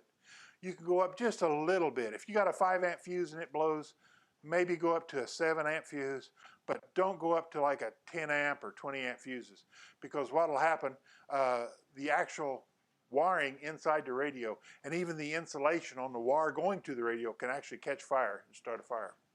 So you always, like it says here, why is it unwise to use that 20 amp fuse in place of a 5 amp fuse? Because you can cause a fire. It's very important on that. Okay, number 3. We're ready for 3D. The last end of this thing. In 3D, we're going to be covering various circuits that's in radios. Just a handful, there's not that many. But you need to know a little bit about these circuits and the circuits that use all these components and why we use certain components in certain circuits.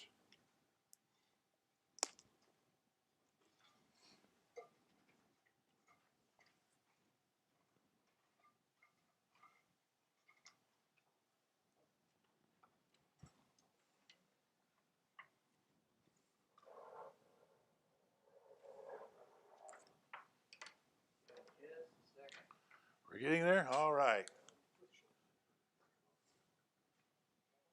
Hold on just a moment, it's not updating on my side. Okay. No problem.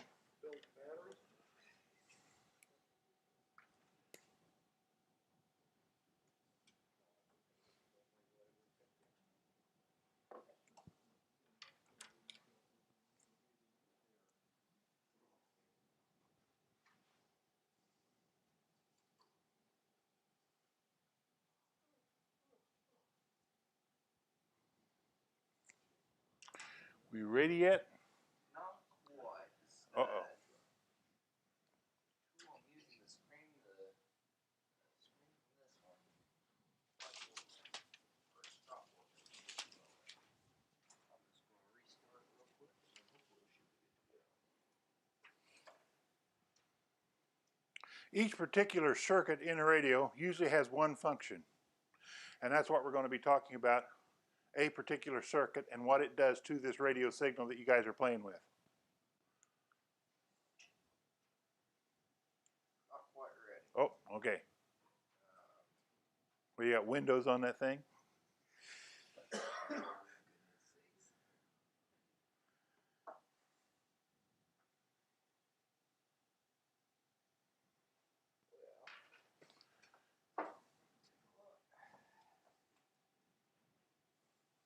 May have killed it. Oh no.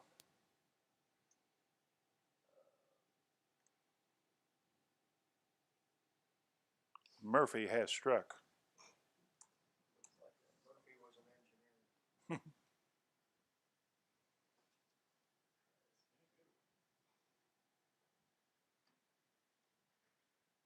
There we go.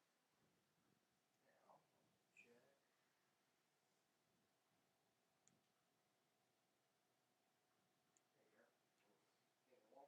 Types of radio circuits. There's only a few types of radio circuits, but we do want to go over them tonight. The basic transceiver. Virtually all radios you're going to buy nowadays are going to be a transceiver. A transceiver has both a transmitter and a receiver in one little package. A CB radio, a CB transceiver, it transmits and receives all in one little box. Russ, hate to say it, it ain't working quite yet. Uh-oh. Give me one moment. Sure. We need to get some Jeopardy music, but I'm pretty sure that's copyrighted, so we can't play Can't do that on there. It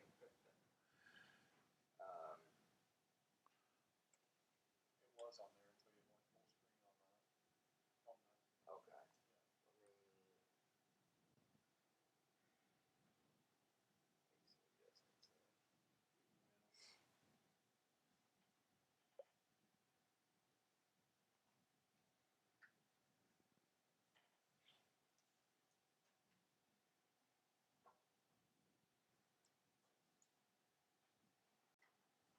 Make some adjustments there. I think now I believe we are. Should we radio now?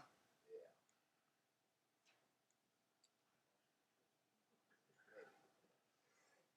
Yes or no? Not quite. Not quite. I apologize for this. It's working so good, and then all of a sudden it just decided to quit out on me. Yeah, blew a fuse. Let's get a big fuse and put in there. Make it work better. Actually, it's kind of funny. Is Apple is known for on their computers for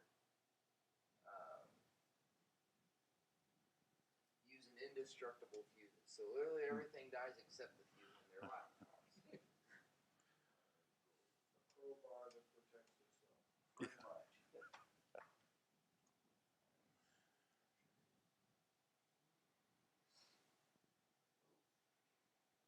A couple of minor notes on capacitors and inductors that weren't brought up, but you'll need to know this eventually.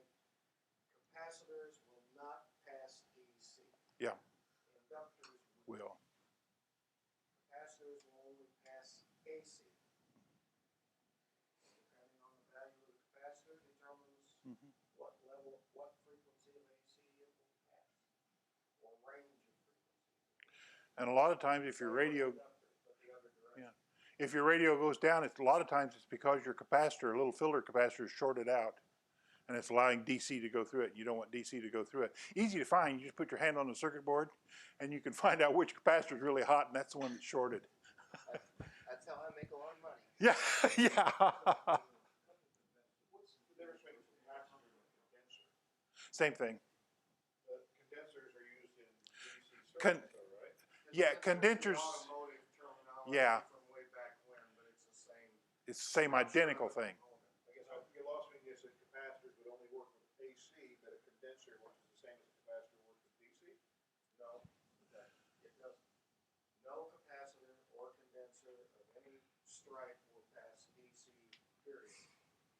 If it does, it's busted. Yeah. That makes The a lot of sense. the condenser that's like in the old set of points, that was not passing DC. Okay, so it's, the difference is the condenser's storing it, but it doesn't. It's like it's storing it, yeah, Okay. to give it a boost. Alright. We'll I say it think like we're that. good. Why don't you go back a slide there? Yep, I think we're good to go. Good. So Okay. The radios that are transceivers, most all of them are transceivers today. The HF rigs that you can talk around the world on, the 2-meter radios are all transceivers. They're a transmitter and a receiver in the same box. Now, have to have a switch on that sucker going up to the antenna. You cannot transmit if you don't have that switch. It would go straight into your receiver and blow up your receiver.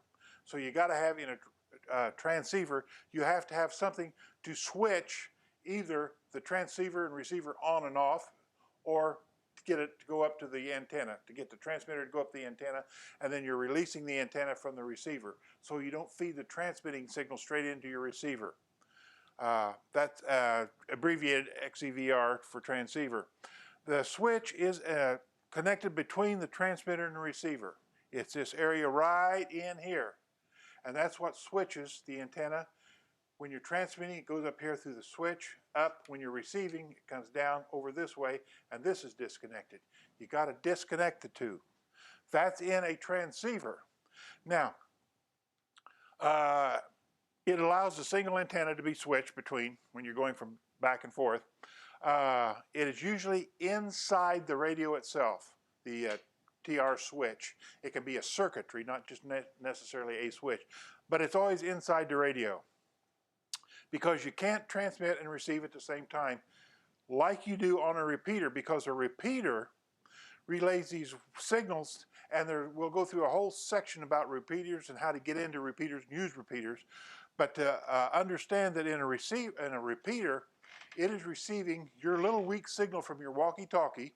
It's coming down the antenna. It's going into the receiver of the repeater. From the receiver of the repeater, it's fed directly into the transmitter, and then the transmitter transmits it back up to the antenna. It's one big vicious loop like that, where the transmitter and the receiver are working at the same time through the same antenna. The reason one doesn't burn up the other one is because they're on two different frequencies. And that's what keeps it apart. That's what the duplexer does. This thing. The duplexer is basically, if I could describe one physically, you get some little metal cylinders, all different sizes, maybe this tall, maybe this big around. There might be 2, 3 of them together. They'll be all connected with little coaxes, and they're a really sharp-tuned filter. They let the one frequency that the transmitter is transmitting on go up to the antenna and not let it get over to the receiver. And they are at the same time it's transmitting, the signal coming down is going into this duplexer, and it's going over to the receiver, so they don't mess with each other. It's called a duplexer. So every repeater will have a duplexer on it. Some of them are small enough where they can actually go inside a very small box. Some of them are great big ones. Up at the sheriff's department, the duplexers up there are about 5 foot tall, to give you an idea. They're big. The duplexer we've got on our 2-meter repeater up on top of St. Anthony Hospital is only about this tall. So it depends on how much, their physical size depends on how much power is going through them and the frequency.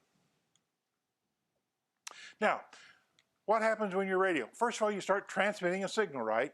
Then you got to put some sort of information on that carrier. You're modulating it. It can be voice, data, video, it could be a little bit of anything. The information, that voice, is converted into an electrical energy. That electrical energy is then added to that radio, still inside the radio, in the modulator section, and then that radio wave goes up in your coax, out through your antenna, and then out into the world.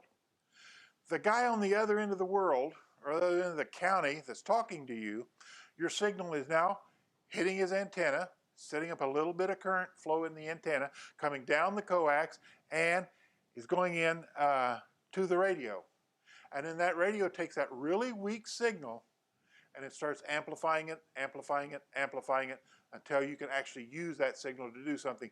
Either run a digital, hook it into the computer, use it for voice, for FM, anything like that.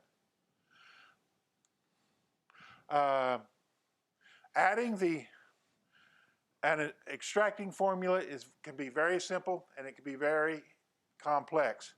And they say this is what makes radio fun, learning all about how the radios work, learning how some of these circuitries that I'm going to start talking about actually work and what you can actually do with the radio. It's some of the most amazing things. It is the art and science. Like I said, you know, it was basically amateur radio that invented email way back when. So filters. Okay. Filters act on signals differently according to their frequencies. A filter can reject, enhance, or modify signals. And we are going to go through these type of filters here. I think it's in your book somewhere if you can't see this very well. There's basically 4 types of filters we'll be talking about. The first one is the high pass filter. And then there is the band, gosh, that is out of focus, isn't it? See if I can get that a little bit better maybe. A little bit better. Anyway, there's a band pass filter, a low pass filter, and then there's a notch filter. The first 2 I'm going to talk about is the band pass filter and the notch filter. This is the radio you're looking at. You're on 15 meters, 21.2 megahertz, and each one of these represents a different radio station talking to them. Now, if you just had a regular radio and tuning it up here, you would hear all of these guys at the same time. It would be a mess. So you use what is considered a band pass filter in your radio. The band pass is inside your radio, and you can adjust it. If you want to listen to this guy in the red, you can adjust this filter, and it's like a window. You can adjust it so it's just him coming into your radio. You can go one side or the other, but you can get that band pass where you can just pick him, and the rest of these signals will be ejected. That's the band pass filter. You will use that a lot in the radios, especially if you're working DX. If you're working DX, it means you're working somebody in a foreign country that everyone's trying to talk to. Peter One Island down by Antarctica. Everyone's trying to talk to him when they have a de-expedition to go down there. And so you use this thing just to get everyone else out of there so you can just hear him. Now, if for some reason you want to talk to this guy right here, this guy in the green. You want to talk to him, and there's some klutz right next to him sending out a dead carrier, really covering up his signal bad. That's when you use the notch filter. And a notch filter is like this. You turn the notch filter on until it covers up the red, and it's letting the green through. The notch filter knocks out or eliminates one particular frequency, or frequencies close to it. So you can knock them out. If you want to listen to this guy, or if you don't want to listen to him, you can get him totally out of your radio. This guy that's throwing the carrier, you can drown him totally out, where you can still hear the guy in the green with no problem. So that's what you, when you're contesting on like field day or sweepstakes, there's a bunch of frequencies, all of them being used, and you try to connect with each one of them, and that's where you can use the notch filter if there's someone really strong. If you're trying to talk to this guy, and this guy here is just covering you up, you use a notch filter to get rid of him. That's where you use the notch filter. Now the high pass filter and a low pass filter. What it is on a high pass filter and a low pass is we used to have a lot of trouble with it, but when they reallocated the television frequencies, we don't have that much trouble anymore. But what it was is a high pass filter and low pass filters, the most common ones were usually centered around 30 megahertz. And what it is a low pass filter would pass anything below 30 down to 3. This is your HF band, right? A high pass filter would pass stuff through the higher bands. And what this does is, if you were transmitting, C-beers were really noted for getting into TVs years back. A C-beer would have way too much linear power. He'd have the modulation turned up way high. He would be splattering, and he would be getting into their neighbor's TV. So what he should done, he should put a low pass, because this is the amateur band. The television frequencies are up here. If he would put a low pass filter on his radio, it would pass all these low frequencies, but it wouldn't pass the high frequencies, and therefore he wouldn't be getting into his friend's TV. The low pass passes them low, the high pass. The guy with the TV that's having trouble with you, he would put a high pass filter on his TV. It would pass the higher frequencies, all the different TV channels, but it wouldn't pass the lower frequencies that was causing the interference. Or you put a pin to the dude's coax. That works excellent. Back in the old TV days, the 6-meter band was a big offender on television because it was right below channel 2. Yeah. The guys who were working with 6 meters, especially in town, running what we call a full gallon, 1,500 watts will wipe out the entire channel 2 to channel 3 spectrum. Yeah, it was usually always channel 2 or channel 3 that was getting wiped out by performance because of the fundamental frequency of the CB band. The TV was twice it. CB was on like 28 megahertz. The TV bands are 56 and up or thereabouts. 6-meter was the biggest offender. Yeah. But anyway, that's the difference between a high pass filter and a low pass. You guys would, if you're interfering in people's TVs, you'll want to put a low pass filter on your radio. This low pass filter is outside the radio. You will, where coax comes out of your radio, you plug that into the low pass filter. The low pass filter would then go on up to your antenna. The high pass goes on right on the back of the guy's TV. So the signal coming down from his antenna, his TV antenna, will just be passing these high bands, the higher frequencies. That's the difference between a high pass and a low pass. Modulation, that's when we add something to the radio wave. If it can be Morse code, speech, data, anything. Anytime we put some information on an RF carrier, we're modulating it. There's different kinds of modulation techniques. The main two that you guys will be messing with will be the amplitude and frequency. You'll be taking a radio wave and you'll be making amplitude vary, like if you're on voice or something. If you're talking FM, you make the frequency vary this way. AM is like this, frequency, FM is like this. Phase, you don't really need to worry about that at this point. So basically, there's modulator and demodulator circuits. The modulator is in the transmitter, the demodulator is in the radio. Every radio receiver has a demodulator. It might be different types of circuitry, but they will all have a demodulator. The modulators add this information to the RF signal, and the demodulator takes it out. Changing frequencies, a mixer. A mixer is a circuit inside the radio. And what the mixer does, it takes your receiving signal and an oscillator that's inside your radio, and it puts those two, mixes them together, and then the output of the mixer is one frequency. The reason this is good, because if you want to amplify frequency signals, if you just have to amplify one signal, it's a lot easier. You can amplify it a whole lot. So if you got this signal up here you want to listen to, you adjust your oscillator down here so that the equivalent frequency coming out is this one standard frequency you'll have in your radio. If you want to go to a different frequency, you change the frequency of this oscillator. So if one comes down, the oscillator frequency might go up. So when they combine, the output will still be that one constant frequency.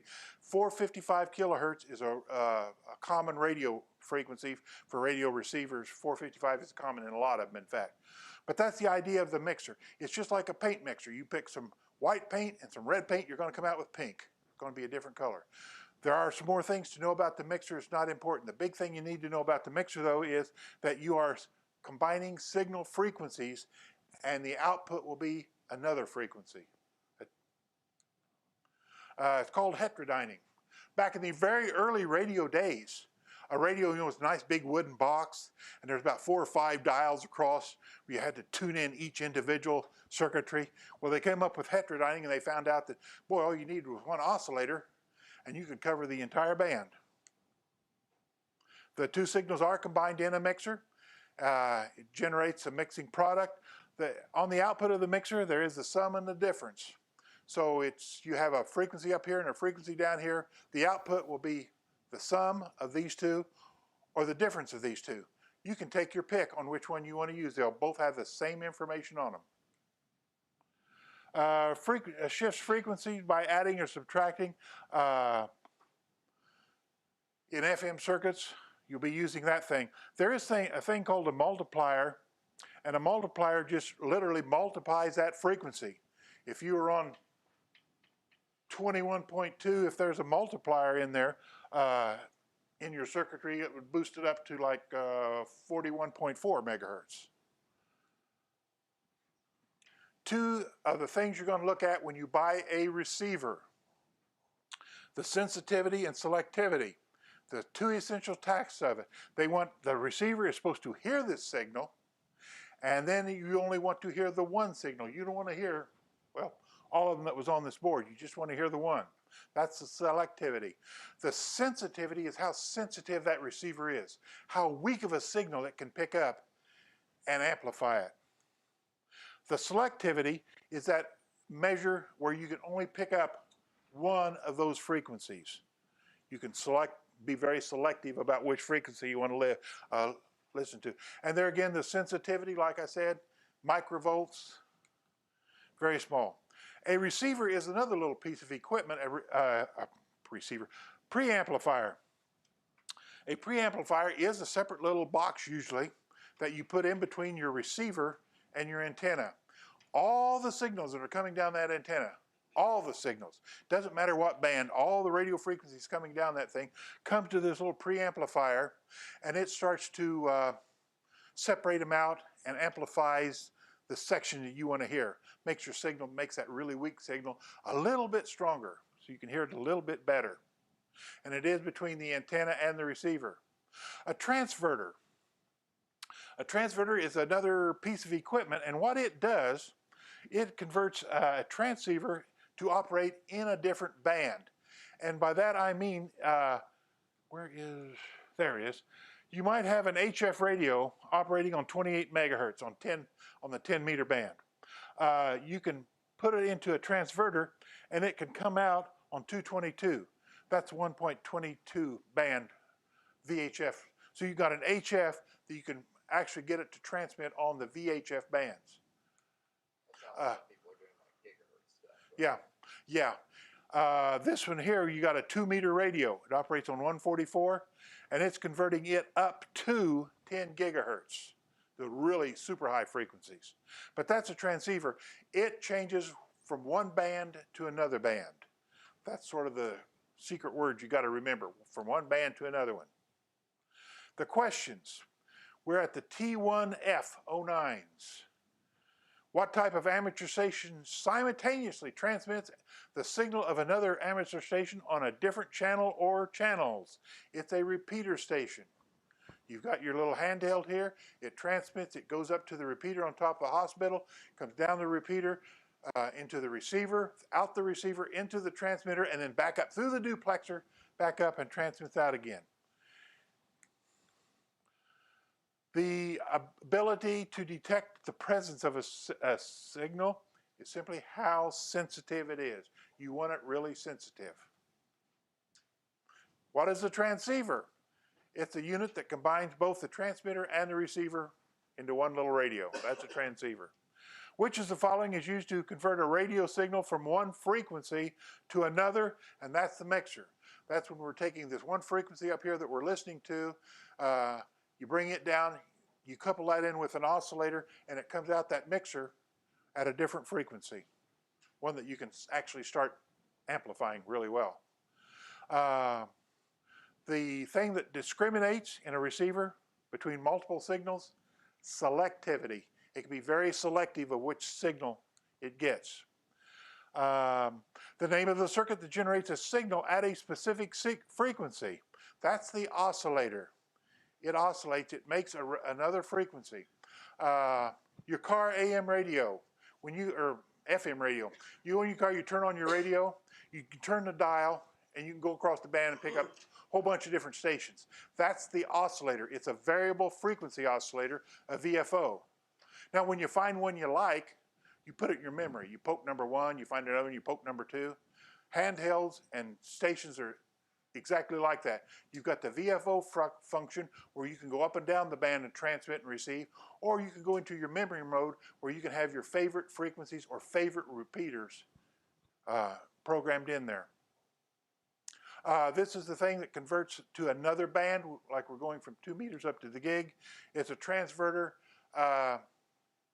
Probably, and I'm just guesstimating here, probably maybe one of you might use a transverter. They're just, not many people use them, but they are there. What describes combining speech with the carrier? Modulation. You're modulating the carrier with speech. You could be modulating it with CW or data or anything, but this one. What device increases the low power output from a handheld transceiver? It's an RF power amplifier. Now, if you're in your car, you can hook your handheld up to your little magnetic antenna on the roof, and you can talk to maybe our repeater in here in town on a 10, 15 mile radius. If you get a power amplifier, you stick it under your seat, you hook it up to your handheld, and that power amplifier could put out maybe 25, 50 watts. So you can go a long way from Effingham and still get back into our repeater. That's the power amplifier. It's a separate unit. And where is a preamp installed? Everyone calls them preamps. They don't call them preamplifiers. You put a preamp in. You put your preamp in between the radio and the antenna receiver. And that's it. We're done. Free at last. Tomorrow, next Thursday night is Module 4. And it's really interesting because we get into propagation, antennas and that kind of stuff. We have a lot of show and tell for next week. But read Module 4 next week. Guess, does anyone have any questions before we get going? Any questions? All right. If not, drive careful going home. It's cold out there.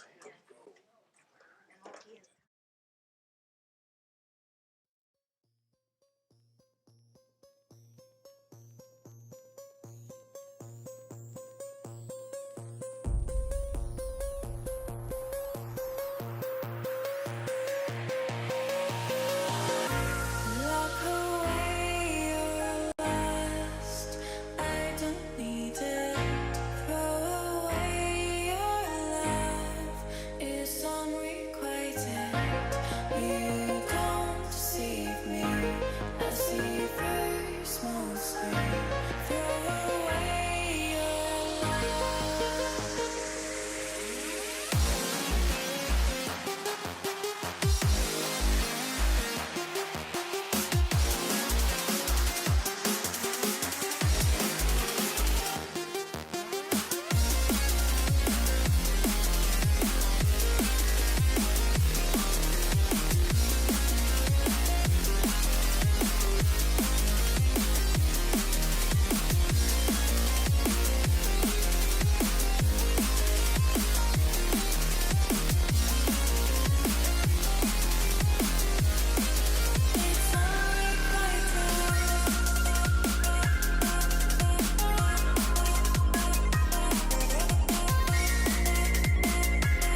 Oh, you came and tucked your way into my heart.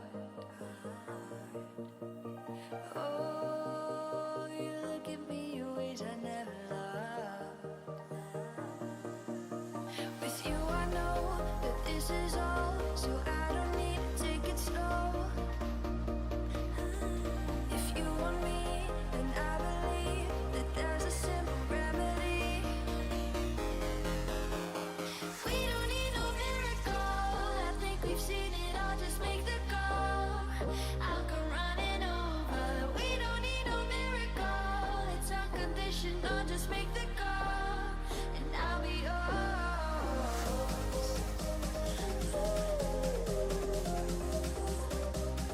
I'll come running over. We don't need no miracle, it's unconditional, just make the call, and I'll be yours.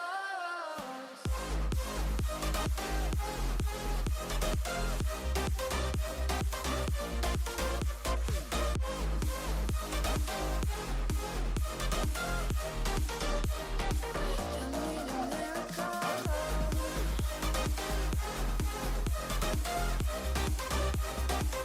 Need a miracle.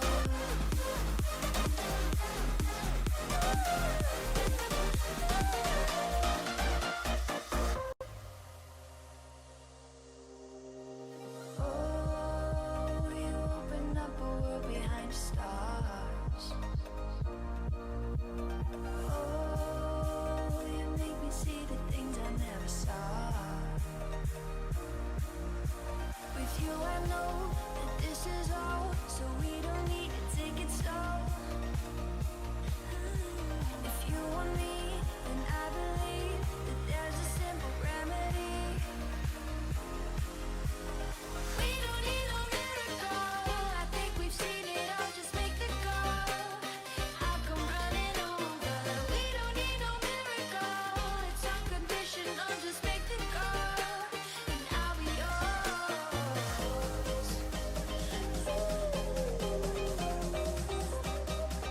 I'll come running over. We don't need no miracle, it's unconditional, just make the call, and I'll be yours.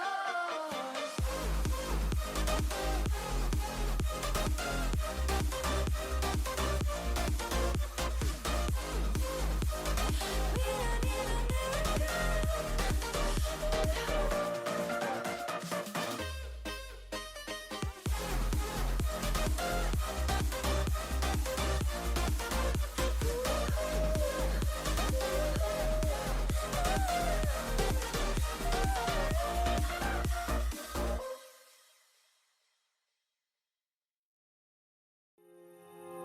Those medical pills that push me over.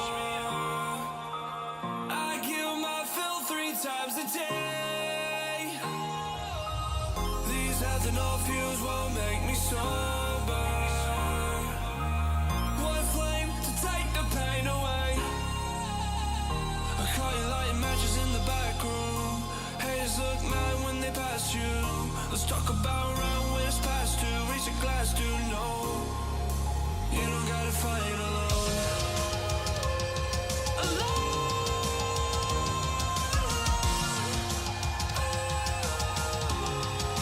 You don't gotta fight alone.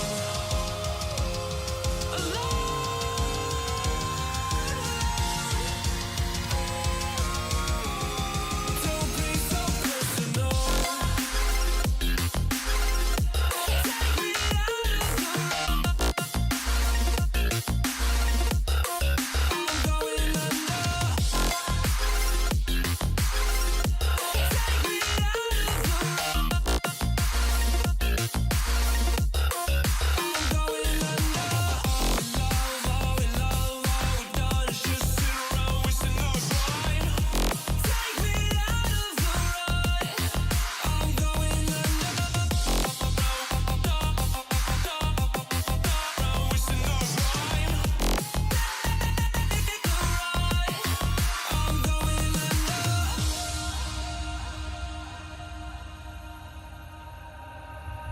Everyone's seen death in their dreams, but we still wake up and go to sleep.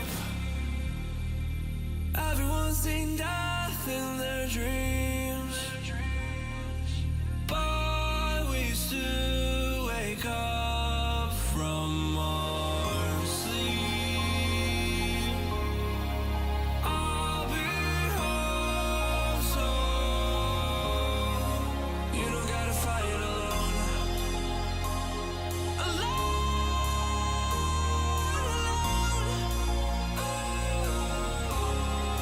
You don't gotta fight alone.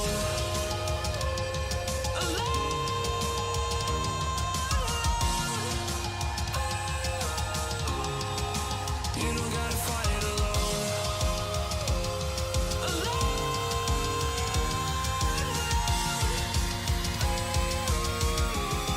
Don't be so personal. Take me out of the road. I'm going under.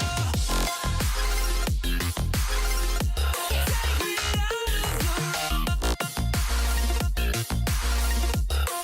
I'm going under.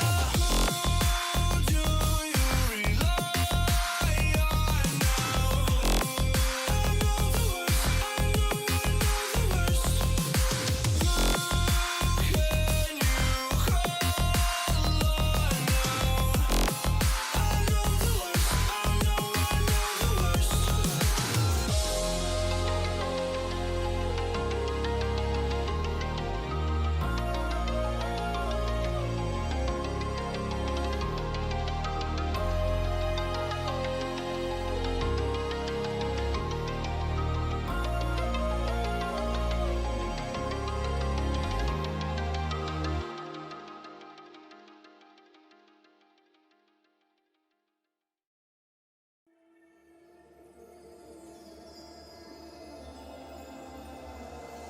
How many lives does it take to realize what's going on?